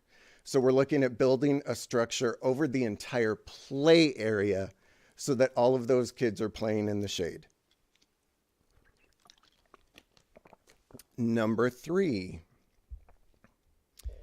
trees and green space, or what we all know as turf, at the running track. So you can see the running track around there. We're looking at putting in shade trees in the middle of the track. Now think BV's reading green. If that area is covered by trees and there's turf underneath, kids will be able to sit and enjoy the nothing. For kids who don't want to play soccer, who don't want to play foursquare, they can sit during recess or lunch on those hot days and just hang out with their friends. That would also break up the concrete jungle because we would then have green space on the playground, unless it's purple. And I'm okay with that too. No. Right. Did I jump the gun on that? Okay. Number four is, this one's important. Number four would be Beverly Hills Unified School District's first true outdoor classroom. What makes it an outdoor classroom is that it will have lighting, outdoor power, and we're excited. I forgot to ask Ms. Sosi when she was here to find out if this may resolve our issue of not having Wi-Fi access on the playground, which is a big issue for those of us on campus. All right. Not last one. I apologize. Number five, the trees, those are the existing trees. So you've all seen those trees. One of them, many of you know, fell down one weekend when we were not here, thank goodness. The other two trees we're looking at removing and replacing with different types of shade trees. So those existing trees would just be removed, new trees put in. So that one's not a big change. Okay, this is the last one we're looking at, our TK and Kinder patio. Our PTA has been a collaborative partner in purchasing potted trees that line the fence of Hamel and create some shade. However, it hasn't completely resolved our situation. Unfortunately, it doesn't create as much shade as we had hoped. So please notice the single post pyramid structures. Those still require DSA approval. However, these structures already have over-the-counter DSA approval, which means much faster approval and installation. And for those of us that know DSA, the speed is important. All right. Thank you for... I forgot to say this at the beginning. Please hold your questions or write down your questions as we go through our presentation, because up next is the money man, Mr. Rafael Guzman. You didn't even have to say it, Craig. We did. I know. I'm proud of you. You're all great students. I'm going to give you all a husky high five. I'll send it. Thank you.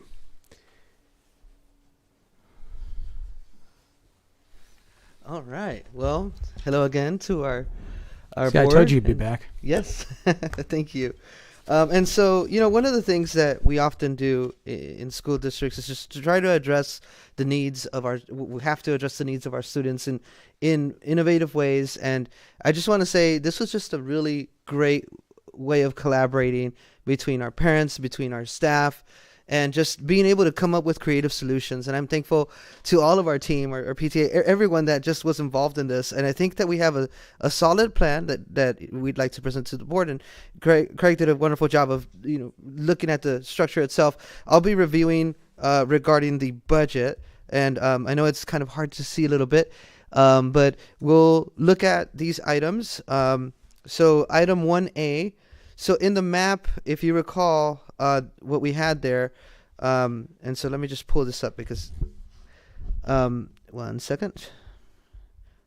So here we go. So item 1A is the drop-off area that Mr. Beverly was speaking about, and essentially that's really helpful, as far as security even, right? And we just want to make sure that that's there. So in essence, the ROM, which is rough order of magnitude, is about $80,000 with a 30% soft cost rate, which would mean that we would need essentially about $104,000 for budget. In regards to where this could be funded from, well, we do have some possible grant modernization funds that we can tap into. We would have to apply. We would need the board's permission for that. And essentially, the way this would work is we apply. It's going to take about 3 years to receive the money. So we would have to kind of reimburse a funding source, which would most likely be our bond. But we would essentially receive the funds. If we're able to approve this, we think that the tentative timeline would be winter break of 2023 when we would be able to get this working. So that's for that area that Mr. Beverly explained. In that same area, there's the umbrella shade seating, which is 6 of them at the pickup and drop-off sections. So that's going to be about $18,000, and our wonderful PTA is looking at funding that area. And so that could also essentially be done during that winter break period. Item 2, which is the shade structure over the play structure, which is really important, right? I mean, our kids need to be, especially out there, it's really important. And so this is why it's really important that we look at all of this together. And so that's about $139,000. If we added misters, it'd be additional funds of another $30,000. So you're looking at either $139 to $169. But our PTA is looking at, again, raising those funds to hopefully do this project over the summer. There's also item 3, which he mentioned as well, with the 5 trees. That is about $85,000, and it's combined funding between the PTA and our maintenance department. And again, I'm really thankful for Ken. He's here tonight as well, and just his work and his collaboration in making sure that this all goes very smoothly. Number 4 is the outdoor classroom. We were looking for some way to have structure out there, but also tap into other sources of funding. And one of the things that came up in just conversation was, what if we just did an outdoor classroom? That hopefully could be funded under developer fees. And when we looked into it, it seems like that's a possibility. And so that essentially would cost about $245,000. And there's some extra additional costs if we were to add misters, which probably wouldn't make too much sense because of the electricity. But, we would look at that, find the best ways to kind of look at adding everything together. So we do believe that this would qualify under developer fees. And I'm thankful to also Will for helping us with this as well, to come up with this idea. And number 5, replacing 2 existing Tijuana trees. That's about $30,000 out of the M&O budget. And finally, number 6, the single pole pyramid shade structures on the TK patio. That's going to be about $69,000. And that's something that we would have to find a funding source for. And hopefully we could do that over the summer with the DSA over-the-counter approval. And so we really went through a lot of different scenarios to try to find adequate funding sources. And I'm also very thankful for Rebecca, who was crucial in these conversations and helping us kind of tag everything together and kind of keeping us going, pulling us together in a room, making things happen. So thank you, Rebecca, for doing that and just, being part of that conversation too. So, and of course, Dr. Braggy, thank you for your support there. And so I know there's one more section, so I'll turn it over. Great. And if you could just, thank you for moving the slide. This slide, and board members have this in front of you. I just want you to know that we were really mindful of the fact that with Horace Mann Elementary, kind of where we are now, and the shade structures that we currently have on the property. But I also wanted to be really mindful of the fact that that there's always an equity issue, and with El Rodeo coming off and online very soon, wanted to give you kind of an idea of where we're at as far as our 2 elementary schools in the district in the very near future. So you can see on this diagram, you can see that what is planned for El Rodeo is 2 shade structures, and you could see the how big they are on the left-hand side, 76 feet by 19 feet, 47 feet by 19 feet. Not to confuse, kind of on the right-hand side, you can see there's really 2 small, at the El Rodeo section, you can see that there is 2 very small table and chairs. And so it's something similar to what you'd see at BVMS, where you have your tables and then you have your umbrellas. So we didn't really include that because that's a really simple fix for that. But I wanted you to see kind of the equity piece as far as El Rodeo coming online, but then also wanted you to just compare that to kind of what we have now at Horace Mann Elementary.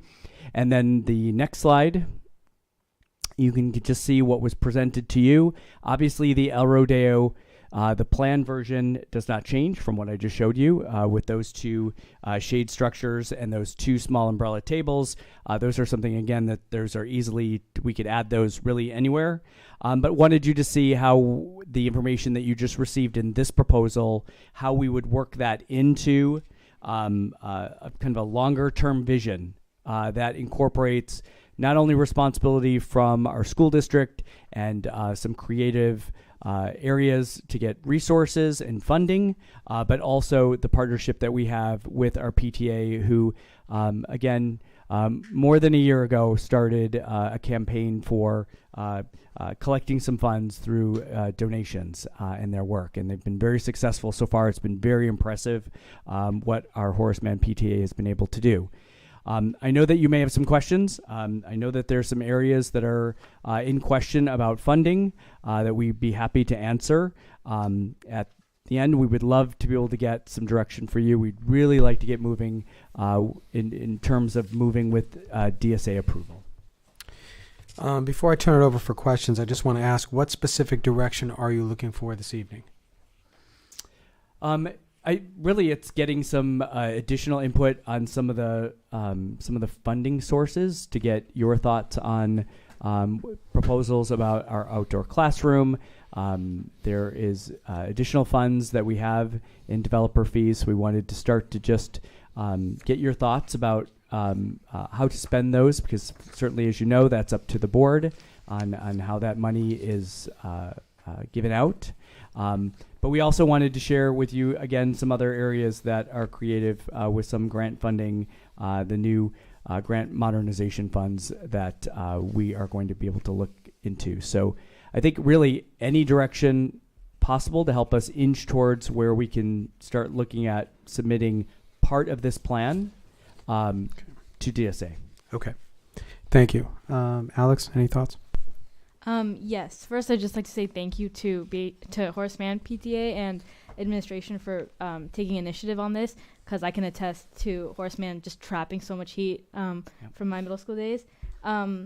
The one question I had is are there certain of the structures or of these 6 items that are top priority that could be like done first? And yeah, so we put it together a schedule. In fact, I think we went through several iterations of just ideas of what we could do at the site, and this is kind of our scenario of the condensed version. We started with more, and I know Craig and our PTA, like we looked at it together and we kind of pared it down to what we feel would be workable and could be done quickly. So I would say like really all of them are high priority because and it's very time sensitive.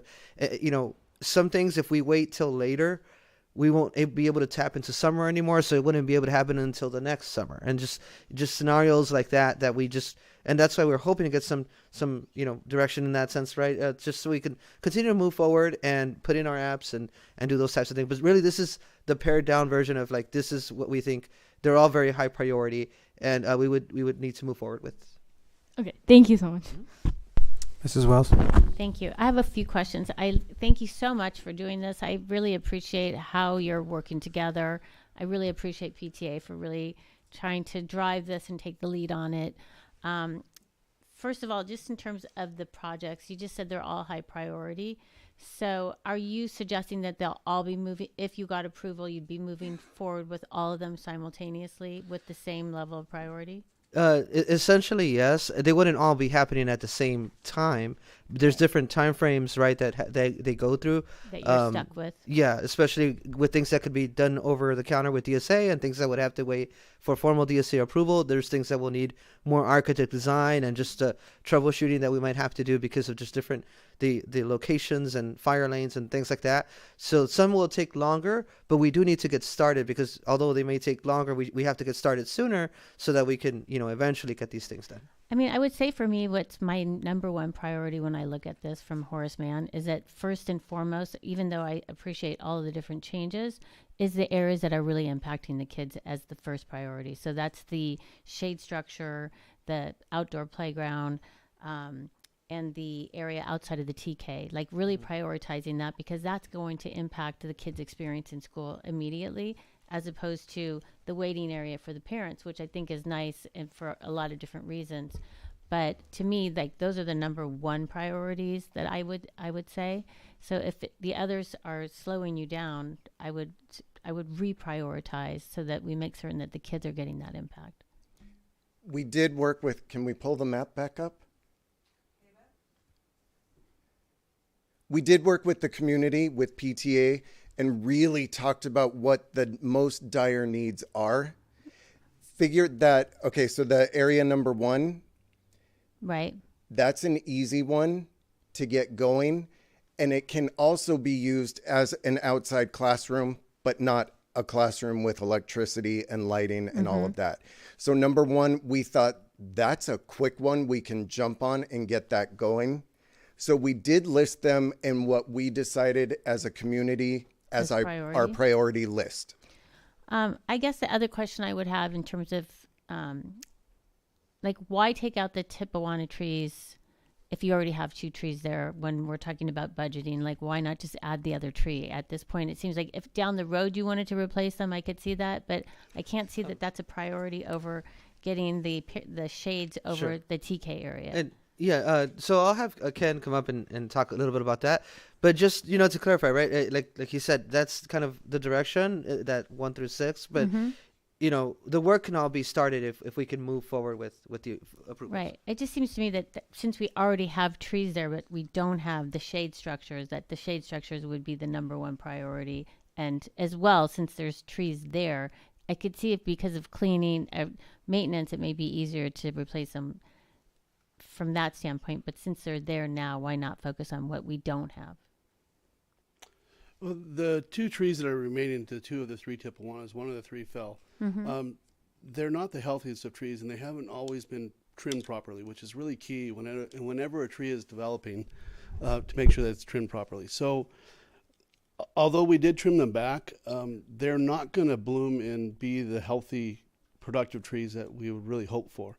So as we replace the one that fell, it would make sense to remove the other 2.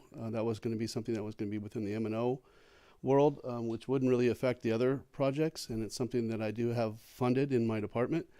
And I do think it's important, if you approve, to finish the replacement of those 2 trees. Number 1, one of the main reasons is not just health, but it also aesthetically it'll be more pleasing to have replaced trees with proper trees.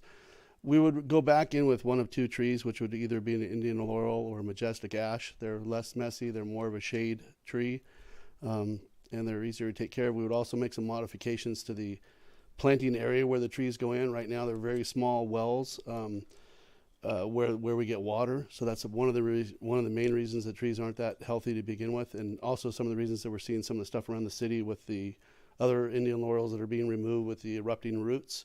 I had recently showed Rebecca a picture of some trees that we have at Beverly Vista, which are probably 40-ish years old, maybe a little bit older, in the reeding green, and those are Indian laurels which have no erupting roots. So that can, properly watering them, having them in the right space is important.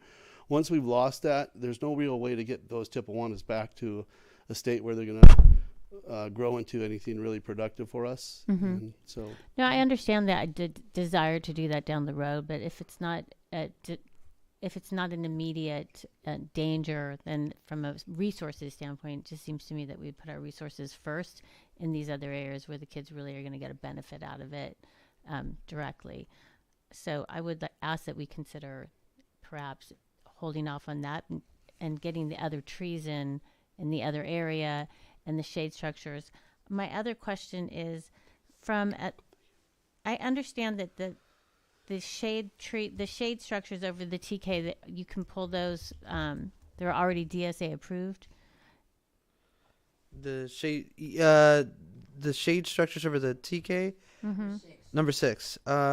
We could get over the counter approval for Right. those. Are there? Can that be used in the other areas? Or did you consider using that in the other areas so that you can get it implemented in a faster, more efficient way? They're pretty small. I think, Rebecca, if you could, I think we have a picture of them, right, in the previous one. Okay, but do you mind keeping the split screen to me, please?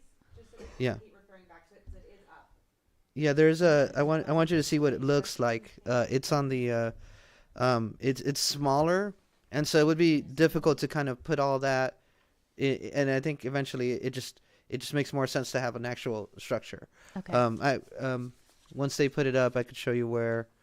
I think it's also the pole Yeah. as well. Is like Yeah, it's limiting in space, and so we didn't want to create a safety issue. But it was a little bit more contained out by with the TK areas. Yeah. So eventually it'll be up there, but it's the single pole, and then it has there's a 14 a 14 by 14, right? I see it. Well, in the, and a 20 by 20. I see it in the Okay. the Yeah. handout. I think my other questions are: did the the site committees have input on this as well as the PTA? When you said the community and the parent community, was it also the site committees? That up too. No. We went through that with PTA. I'll bring it back. Thank you. Also, has Mark Mead looked at this from a security standpoint? He has not yet. Okay, that's another person I'd like to have take a look at. Sure. What shade trees are you planning to put in the running track? It would either be the majestic ash or the Indian laurels. And let's see, for the playground section. With regard to the asphalt have you considered alternatives for helping to cool the temperature with regard to the asphalt? Yeah. That's all you. Yes. I think Ken can talk a little bit about what's going on over there with some repairs that are happening now. I know it needed to be repainted, but I mean, is there better technology now for lowering the temperature of the asphalt? Because we keep hearing about that, and I just would like to know unfortunately, why our district doesn't do it. With regard to asphalt, you're really limited, and the asphalt's so much cheaper than concrete. Concrete will be a cooler surface than asphalt would be without any type of coating, and it lasts indefinitely, but it's cost prohibitive when you're talking about the size of a playground.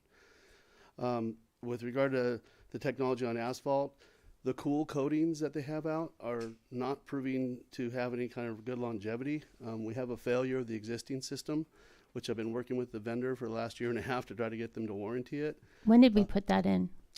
That was put in at the end of, it was prior to my arrival, which was 4 years ago, so probably about 5 years, 6 years ago. And you don't think that technology's improved since then? No, and in fact, we had a couple of companies come out with their today's version of the coatings, and they were miserable failures, to be perfectly honest. They just didn't perform, and they don't give us a good coating that lasts. There's not good color uniformity, and there's no added R value or reflective value for the new coatings that are here today versus what was here 5 years ago. It's a huge challenge to try to get a coating to go on a surface, on a ground surface where people are walking on, the sun's beating on it. And the challenge that goes even beyond that in California is we have such restrictive EPA regulations with regard to any type of coatings. And my background as a painting contractor for many years, it's a very restrictive, and it's constantly evolving, constantly changing, and never for the better with regard to the end user. We're always getting products that are more expensive and work not as well as the older products. So it's a real challenge for us. Thank you. I think my only other comment is I appreciate that PTA has been so involved in really trying to push this forward and overcome the many challenges. But I just think that there is something about the fact that PTA is funding our shade structures for our school district that really, it just feels to me that we as a district should be funding this, not PTA, and that the PTA dollars should go towards enhancing the students' experience in other ways. If there is any way that we can look at funding this through the district with other ways, I'm not suggesting it's bond dollars because I know that we're trying to protect our bond dollars to finish our projects at the high school and at El Rodeo, but it just seemed that I would like to try and find alternatives to funding this and to use the PTA dollars and let the PTA use their dollars for other programming to enhance what's going on at our schools. And especially when we look at El Rodeo, I mean, are we planning that we're going to have PTA help fund shade structures at El Rodeo? Well, I mean, it's certainly whatever happens through this vision, this long-term vision, it would most likely be duplicated at El Rodeo because it is going to have the same, even though it's a different landscape. It's still in need of shade structure. So whether the district is able to find some funding for this project, we'll have another large shade project funding need in a year. I just don't understand why our El Rodeo plans are not already considering. This is a whole redo of the campus. To me, it seems like it was an oversight on Horace Mann that it wasn't put into place in the first place, and that now we have the opportunity with El Rodeo to make certain that as we're implementing this, that we have time now to address this, and it's included in our plans for El Rodeo, so that we have complete plans when the school is opening versus being in the situation that we're now in with Horace Mann. So to me, I think we should be looking at the shade structure and trees now at El Rodeo. I brought this up when we had our study session meeting, that we are really considering this now. We know that there's issues with heat, and we want to have green campuses and shade structures. I know that like in between, I can't quite see the building, but not where the playground is, but there's like that in between the two buildings, which is like an outdoor classroom, I think. Like, what shade do we have there, unless it's the shade of the buildings? And then when you look over at El Rodeo on the field, that whole area, I'm not sure where the new playground space got moved to. I think it's closest to Whittier on this plan, but I'm not sure based on the last plan with the soccer field where that will go. But wherever that playground goes, there needs to be shade there as well. So I think we need to look at this in a bigger picture way and make certain that we're really meeting the needs of the kids and not relying on PTA to provide it for us. I agree. So just to touch on El Rodeo, so that second play structure will be, if the soccer field moves forward, will be up above basically the number 2 there and a little bit to the right of it, right about there. Yeah. And then just to speak on the shade, so we do have those 2 large shade structures. And then if you can see where the basketball court is and the 4 square and in that area, there's a fire lane right there. So that kind of prevents us from putting any more additional shade structures in that area. And same with going down through the soccer field. We do have some trees, though, that align the walkway coming from Whittier up to the center of campus. There's trees in that area on both sides of the walkway and in the planters in front of the administration office there. There's also trees in that planter box there. And then the first play structure on the right side of the walkway, it does have that umbrella shade over the shade structure as well. Okay. Mary, you mind if I move on? We can come back to you if you have any more time. Thank you. Thank Judy? you. First, thank you for your presentation. And I just want to commend everyone for the collaborative approach in taking the initiative. Really, a husky high five. Well done. Yeah, Horace Mann is super special to me. That's where I went, and I think it's a beautiful campus. And I appreciate the intention of really closing the loop on the functionality and keeping our kids safe and secure and comfortable. It's important to all of us, so I acknowledge all of that. I wanted to ask regarding the expenses, and the reason I bring this is not to nitpick, but to maybe help us make it happen and help you make it happen, is when I see, for example, $80,000 for one fence, it irks me a little bit. Maybe it's because of my construction and real estate background, but I wonder, is this something, and Will, I'm sure you already have an answer, is it something that we can, hey, nudge our Fonder Solari team about, or Will, to look into to help us sharpen our pencil so that we can make it all happen for you guys? So just to kind of explain what's going on there, it's not just the fence, it's that whole area, which will be, if you can pull it up. Yeah, there's the landscaping that's involved. That lighter brown kind of tan area is we're assuming would be like a decomposed granite area, walkway, a large walkway, and then in the umbrella area would be like another kind of like a landscaped area. So that right now there's no landscaping there that's accessible. So we'd have to do some demo in that area, remove some trees, and then of course put in the fence with the accessible hardware as well. So it's not just a typical fence and a gate, it's got accessible hardware as well.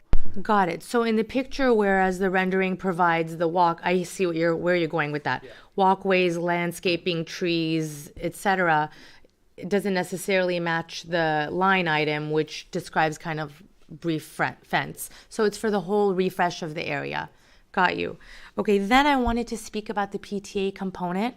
And I appreciate your initiative so much, but it definitely makes me uncomfortable to have the PTA parents taking on such a responsibility and approaching other parents who may or may not want to, desire to, or be able to make these contributions. Having been in that position of both being a PTA parent and not being a PTA parent, I think that it creates a little bit of a dichotomy between the different parent groups, and that it doesn't make me happy to hear about it. I think that you have a hard job, and I don't envy that. For all of you, I see the effort that you're making trying to raise those funds, but I worry of the impact that it has on the community. And I know that the positive is the longevity of this program, but in the short term, I think it might sting and create a little bit of animosity here and there, and I hate that you would have to bear that burden. So I think that as a district, we really have to ask ourselves, what are we doing here? I will say that when I was on the BVMS PTA, we did have extra funds that had already been raised, and then we worked with Mr. Ellis, and we were able to donate a significant chunk toward the capital expenditure of transforming our multi-purpose room into a conditioning room, which is now a big thing for us. So husky high five there, bulldog high five. But those were funds that were already raised. And I think that because of COVID, we had not really used the funds. And because we were a parent nonprofit, we actually are legally obligated to spend the funds and not carry them over to the next year. So I support this program. I want to keep the kids safe. And I think that as a board, we have a little bit of questions to ask ourselves. Maybe the PTA can help us, and maybe we can help the PTA more than what is already described in there. Thank you, Judy. Rochelle? Well, I want to thank you for this report, and I would like a couple questions. The ones that say summer 24, summer 24, are those there for the 24 because you have to get DSA approval before, and that's just a matter of timing on those? So that's the only reason that those are being put off like that, correct? It's a combination of that and procurement as well. Like getting some of these things right now is not realistic that we'll get some of these things over the summer if we try to order it now. I agree with my colleagues about the PTA and the funding. And of course, it goes to say that it would be wonderful if the school district could do it itself and what have you. I'm also thinking a little bit further ahead, and then that we've been talking about some of this, about naming opportunities. And not that it'll raise an awful lot of money, but it might raise some money where people would be willing to put their names on some of these things and raise money that way also for this. I have questions here. We're talking about these shade structures, these umbrellas, and the durability of them. Do we know about their longevity and the care for them and so on? What do we know about them?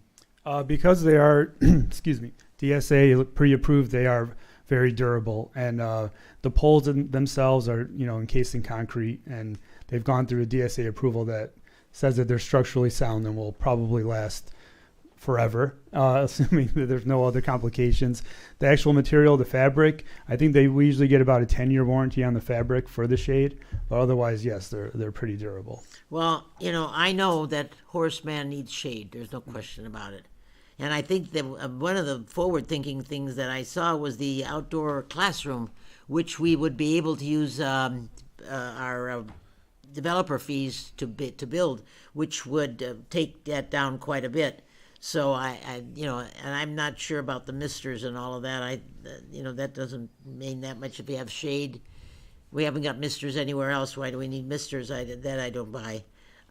But I do feel that we need to move forward with this. And I think that the longer we wait, the price of things just keep going up and up and up. And I personally would like to see that we move forward with this. But again, hoping we can find our funding in different ways than the PTA. A couple thoughts.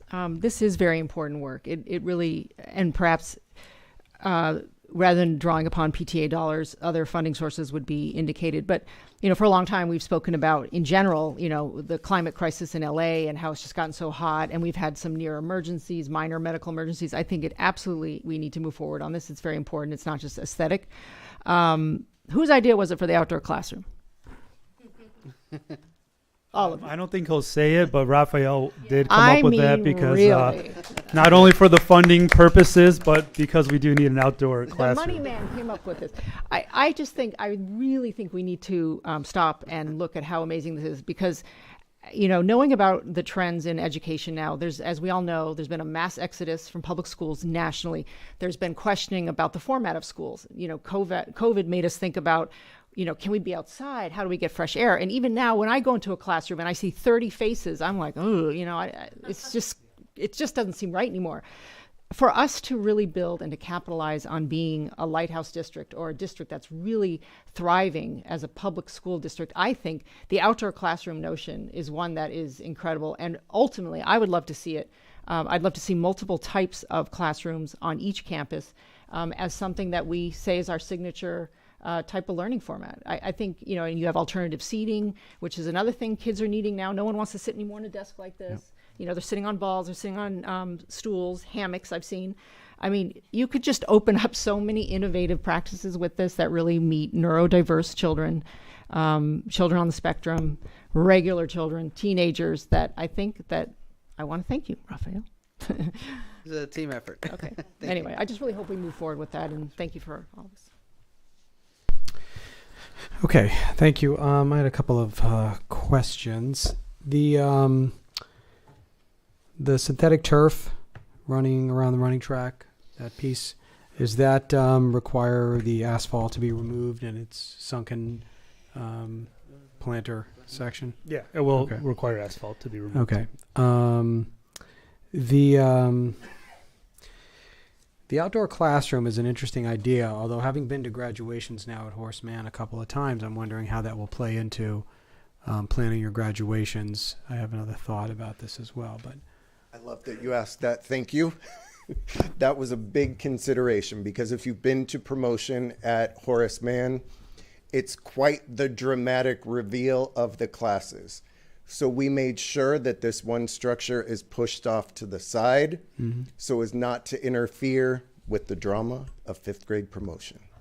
Okay. So it still looks like it's placed where people would be seated. Correct. Parents would be seated, and I don't know how that'll play out. We would most likely have some chairs under there for people who wanted to sit in the shade. And we always set up enough chairs that if they didn't want their view to be blocked, they could sit elsewhere or stand underneath the new trees that may be planted on the playground off in the distance. So, thank you, Craig. The area, what I'm wondering is the area number one, the airlock chamber I'll call it. Oh, don't call it that. The waiting area. That's the one we're most proud of. Yeah, I actually really like it, and I'm wondering, is there a way? I'm going to say this. I'm not a big fan. I'm concerned about the elevation, the visual elevation of the school with the outdoor classroom. A structure sitting right there, blocking the new construction. Got it. It's we don't know how that's going to look. We'd have to have some good serious renderings done to kind of get an idea. And I'm wondering if the space that you've designated as that waiting area, which you also said could be used as an outdoor classroom, can that be covered? Section that be covered, and that be used, and that serve the purpose of the outdoor classroom as well. And then after the gates open, it becomes the waiting area. Plus, if it is a covered area, then it can serve as an outdoor classroom. It would be more natural having some planting, decomposed granite and stuff, as opposed to just asphalt outdoor classroom. And it can also, when parents come and wait, they're waiting in the shade as well for their kids. So it might serve multiple purposes. And it will save money too. And well, so we did include in the plan those shaded tables, so they will have that shade from the tables. But we can consider putting a shade over the entire area. Maybe use like the sail type of shades that are kind of triangular, which wouldn't be as much of a cost. But we could look at it. I'm just a little concerned about path of travel a little bit there. Potentially, and then how would it affect path of travel? I'm not in regards to like the way that the current structure is right now, like the way we would have to like place the shade structure and how big it is, and kind of the way it would be put into the ground. I'd cover the whole area if you wanted to, but I mean, but there's certain distances you need to have. Okay. So we could look at. It's just a suggestion to try to consolidate, because I do agree with my colleagues that an undertaking of this size should not be left to a PTA to fund. It's not. It's up to the schools to. There, you got your way. Well done. Look how much money you just saved your PTA today just by showing up tonight. I hear cheering at home. Thank you. Yeah. No, it throws equity right off out of kilter, and what we should make sure is that we have. The campuses are very different. El Rodeo and Horace Mann are different. They're going to play out differently, and I would not rush to overdevelop El Rodeo actually until you can speculate, but until that campus is used, and it's never been used by just as an elementary school. So we really need to see what the needs are. If we overplan El Rodeo just because we're doing Horace Mann, we may run into wasting a lot of funds doing that. So I'm okay with what we have planned, but I do think that both schools need a completely covered shaded play structure area. Period. That we should have. So if that's not part of the equation, it should be part of the equation, and the district should fund that because that's very important. And I think as far as a priority. You guys can decide that, and I think there's what can be done this summer should be the priority, right? What can be planned on should be the priority, and then we can work on getting the funding, because we can always get those approvals, and then figure out the funding. We don't have to say no to anything right now. I do agree. About the misters, I think take those right off the table because that's going to be a maintenance nightmare. You're going to use them once, they're going to break, and then that's going to be the end of it. So, yep. That's I'm not a fan of that. No, if I may, I want to come back to your comment about number one. As a school site, I would love for the outdoor classroom to be moved down there. Okay. So if that's possible, that would be a much better place to locate that. I agree. Okay. So we'll look into that with our architect and go from there. My last question was, sorry, I had one more thing. The COVID dollars. Mm-hmm. I don't know what the rest of the expenditures, what categories they're falling in, but to kind of mince words, keeping kids outside is healthier to reduce the spread of COVID, and protecting them from the sun is healthier. So is there any way that we can allocate some of those remaining COVID dollars into helping us? So I think we could definitely look into that. There have been COVID funds that are allowed to be used for outdoor classroom spaces.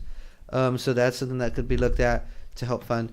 But they're very specific dollars, so we could definitely look at the outdoor classroom component. Just had to ask. With that said, I do think it's with some of these that are in the summer of like 2024, some of these we need to get started sooner because it takes a while for us to get like and I drawings and everything. And I think you've heard pretty clearly from the board that outside of a couple of tree issues, I think Mrs. Wells brought up, which is a Ken problem. So I'm not against the trees. I just wouldn't prioritize it. No, if we're trying to prioritize you're right. dollars. Different funding source though. So Right. so it's interesting how it plays into it. But Well, I we think need I it think all. I could speak for my colleagues in saying we are in full support of this plan. Understanding, considering the comments that we made today and changes that might find ways to serve everything you want to do and save money, and be able to do this either with developer fees or bond fees or whatever. Just take that all into consideration. But yes, as far as moving forward with the project in general, with the concept of the project, I agree, colleagues. We all agree, correct? Yes. Okay, so at least you have, because it's a discussion item, folks. It's not an approval. So you have our blessing to move forward with this and do what you need to do. Think about what we said, possible ways to, either whether it's trees or moving the outdoor classroom or whatever, and kind of combining 1 and 4, you might be able to save money and get the stuff done quicker. Excuse me, may I address something you asked a moment ago? You may. Thank you.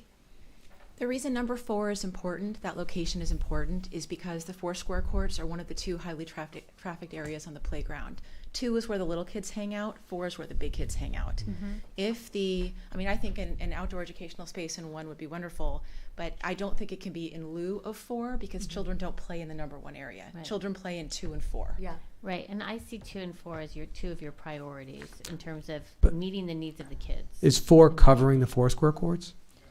It is, I think we're one or two of the current 4 square courts are, is that correct? But yes, so yes. Can there be 2 outdoor classrooms? And I say that only for purposes of developer funding. I'd have to look into how much has been accrued in developer fundings in this location, just to make sure it's utilized the right way. But technically, I haven't heard no opposition to that. And I did check with our auditor, and they said as long as it is a literal classroom, like you have to have all the components of the classroom there, and so I think there's a possibility of maybe doing both, but I don't want to say for sure on one, because I do think there's some just because I've seen some of this before. I think there may be some limitations on just the way we have to put the actual structure in and the distances that we have to have. But I'll look into that with our architect and with Will. I just want to. I'm going to say it. I'm very apprehensive about the location for that particular outdoor classroom, folks. And if it comes, I'd want to see elevation renderings before because everything else is falling naturally into place of where you want things. That is not. And there was a lot of money spent on that school. And just to throw up a circus tent just to get shade is not the solution. So, and I know what you're saying about where kids play, but there's also, if that space, that shade migrates, the kids will then go to the shade. So if they want the shade, they'll play outside or they'll play, we're not going to cover the entire fields either, and kids play on the fields also. So I just want to be practical about aesthetics and about expense and about best use of funds. But I seriously, if you do move forward with that, I expect to see an elevation rendering and an elevation as realistic as possible, so we can really see what this is going to look like. We'll definitely have some models prepared. Right. I have one more comment I would like to make. On the number 1 space, why did you not take the contour around the fence? You have a straight line right across, and there seems like a natural contour where you could make a fence that not where the actual opening is, but there's a contour there, and you're cutting it off. It looks very not as. No, you're absolutely right. We will follow the contour of the seating that's there. Okay. We just kind of use this as as representation of what we'd like to do. Okay. And we'll have those, and that'll also be another one of the things we'll bring, like with the renderings and stuff. Okay. Please come back to us soon, because summer's here and we know it's April, and I don't mean to rush you, but we're here and we want to help. Right. We definitely will come back real quick, with some proposals. Okay. Right. I'm excited about it. So thank you all. Thank you. Once again, thank you. Thank you so much from the PTA. We really appreciate it. Thank you Thank for you. really driving this in the beginning. I appreciate it. Thank you. As the Beatles almost sang, "There goes the sun." Comments from my colleagues and any reports? Alex. I hope everyone enjoys their spring break next week. I have no comments. Thank you. I just have one comment about our community culture and safety, security, footage, videos that's out there. I think we've all been getting parents communicating with us, and I love hearing from the parents, and I think that it takes a little bit of bravery to speak up. I just encourage those parents to continue to communicate with us and let us know what's on your mind. You're not bothering me. I don't want to speak for the rest of the board, but for me, you're not bothering me. I want to hear from you. I want to know what's on your mind, what's on your heart, and what is your child's experience. So to the extent that it's good, it's bad, it's ugly, that's what we're here for. We're hearing you, we're talking about it.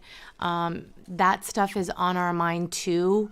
Maybe you're not getting a response as fast as you would like to, but it's because we are trying to be very appropriate and thoughtful in our response back. So I just want to speak to all the parents who've been emailing us. It's not falling on deaf ears, but coming up with a responsive plan for some things that are important take a lot of time and revision. And so you have a board that's hearing you and listening to you, and we'll get back to you on all that important stuff. Thank you. Well, I got a few meetings that I attended, and I'd like to make some comments. On Monday, I attended the Health and Safety Commission meeting. This week coming up is the National Public Health Week, and so in honor of that particular occasion, the Health and Safety Commission heard from two very big leaders in that field. One, a gentleman, Dr. Fielding, who is a pediatrician and in the head of the public health, is a public health professor and head of the Fielding School of Public Health at UCLA. He's a real leader and a shaker in our community. He gave us a short presentation, and he talked about the challenges that we are going to be facing, and I'm sort of really synthesizing it into very few words because of time.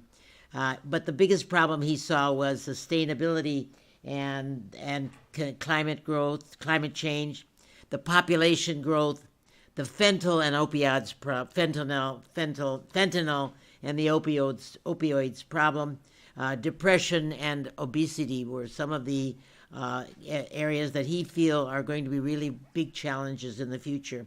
The second speaker was Dr. Joanne Elmore, who is the professor of medicine at UCLA, and she is the head of the UCLA National Clinicians Scholarship Program at UCLA. They train leaders in almost every field after their postdoctoral work for healthcare, nursing, rehabilitation, opioids use. They partner with just every area of people. She said one of the biggest concerns is the proliferation of misinformation. Then the fire chief and the spoke. He gave out some of the comparisons from a month ago, February of 22 as opposed to February of 23. There were 11% more calls, but that seems to be that they're all in a similar fashion and increase. And then the fire chief spoke about the just-in-time program, which they had at the park this week. On Sunday, they had which was supposed to be designated for Zone 9, but it turned out they had all the zones there. They had the fire department, the police department. They had people working on Resuscita Annie. They were talking about Stop the Bleed and had all kinds of things for the people to see their food trucks and what have you. And then they had a ribbon cutting for the first Zone 9 medical box that's going to be where they're going to keep. And they hope that all of these boxes, when they are provided, will also have someone to take care of them, the health care provider, and that every zone will have their box. I already know that Dr. Breggy responded about or talked about last night's event, and I was really very impressed by the lady that spoke, and she really tried to stress the effect of screen time on the development of our kids. and she did a very, very good. She's very bright, and for her to speak for over an hour and just rattle on and everything, and her ability and her knowledge of the brain, and she's amazing. And I just wanted to share. But I think that what came out of it is that studies show that from birth to whatever age, to 25, our brains are developing, and they are going to be affected by screen time. And she is one person who believes that screen time should be actually pretty much eliminated. So she's really strong on that. And one other thing that she said is that boys and girls are affected differently by screen time. And instead of watching the screen, kids should be outside, fun and games, outdoor activities, sports, and what have you. And that too much screen time can affect imagination and creativity. So she had a lot to say, and I don't know if anybody watched it, but it was a wonderful, wonderful evening. And I just want to close, wish everybody a happy Passover. As they say, Hag Sameach, and Aziza Passover, Aziza Pesach, and that's my comment for tonight. Thank you. Thank you, Rochelle. On another note, I just wanted to go back to the production of the Mean Girls. And I just really hope that teenage girls out there were able to watch it and appreciate it and perhaps take some real life lessons away from it. It's interesting because even if you think about 30 years ago in high school, some of the same themes happen. It's weird. It's like, I don't know, was it Shakespeare who said, the whole world's a stage, but there's just different actors that just keep moving in, but it's all kind of the same dynamic, and it's very painful. And I think that when you look at some of the ridiculousness of it, but it's out there, that they were saying that you can't wear sweatpants on Thursdays, I think was one thing. And another one was you can't sit at our, no ponytail, you can't sit at our table for lunch if you, something else. But Wearing pants to school in my days. Right. So there are all sorts of things, and these are ongoing pressures, and they're very painful, especially when we have social media now, and girls and young women are posting a lot of pictures, and they're attacking each other on what they're wearing, and they send it around, right?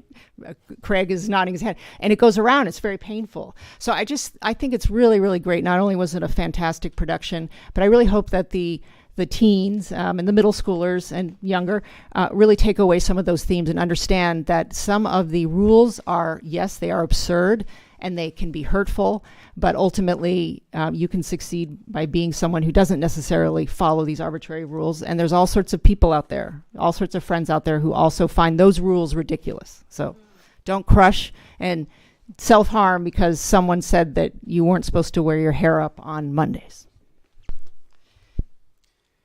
Thank you, Mandy. And on that, because I had the privilege to perform in the play, the script has a liner note from Tina Fey, who wrote the book for the play, that discusses the impact of the importance of the script on girls.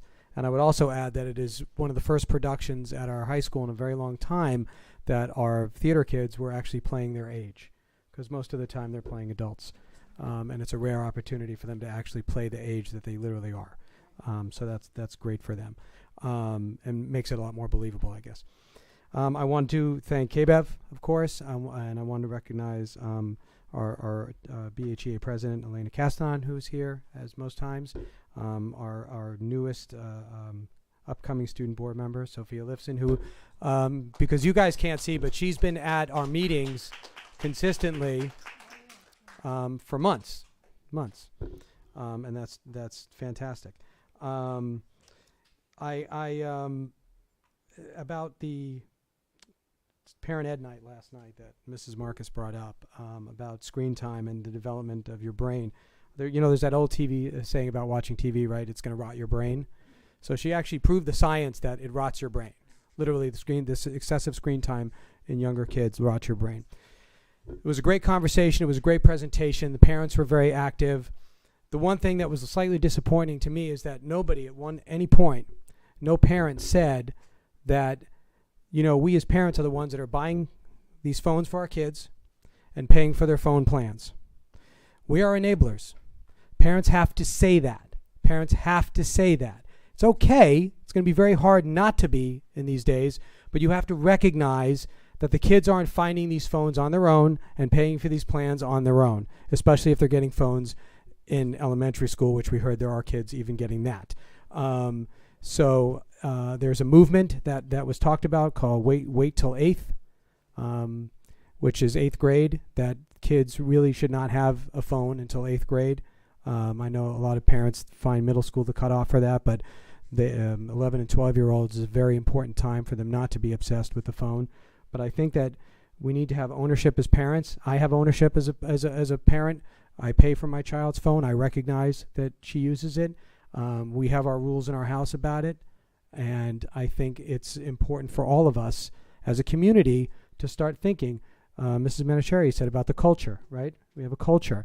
And we can set, the speaker last night said Beverly Hills, like we did with no smoking laws, we can set the trend for the rest of the country. And as parents, we can get together and attack this phone issue. We could do it if we wanted to. So we just need to want to do that.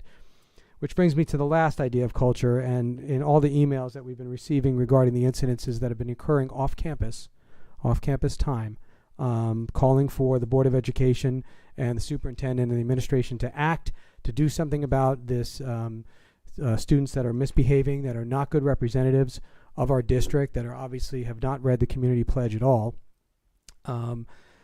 We have to remember, just like the phones, this is something parents have to own. Okay? We could do whatever we can within our legal limits as a school district. We are still a public school district, and we are governed by state law.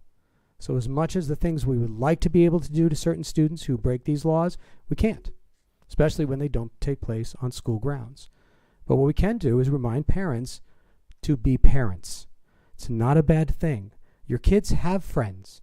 They don't need you to be their friend, but they really need you to be their parent. Please remember that. We have our next regular meeting is April 25th, and we have a study session on April 11th to continue our facility discussion. I wish everybody also a happy Passover and a happy Easter, and we will see you in April. Meeting is adjourned.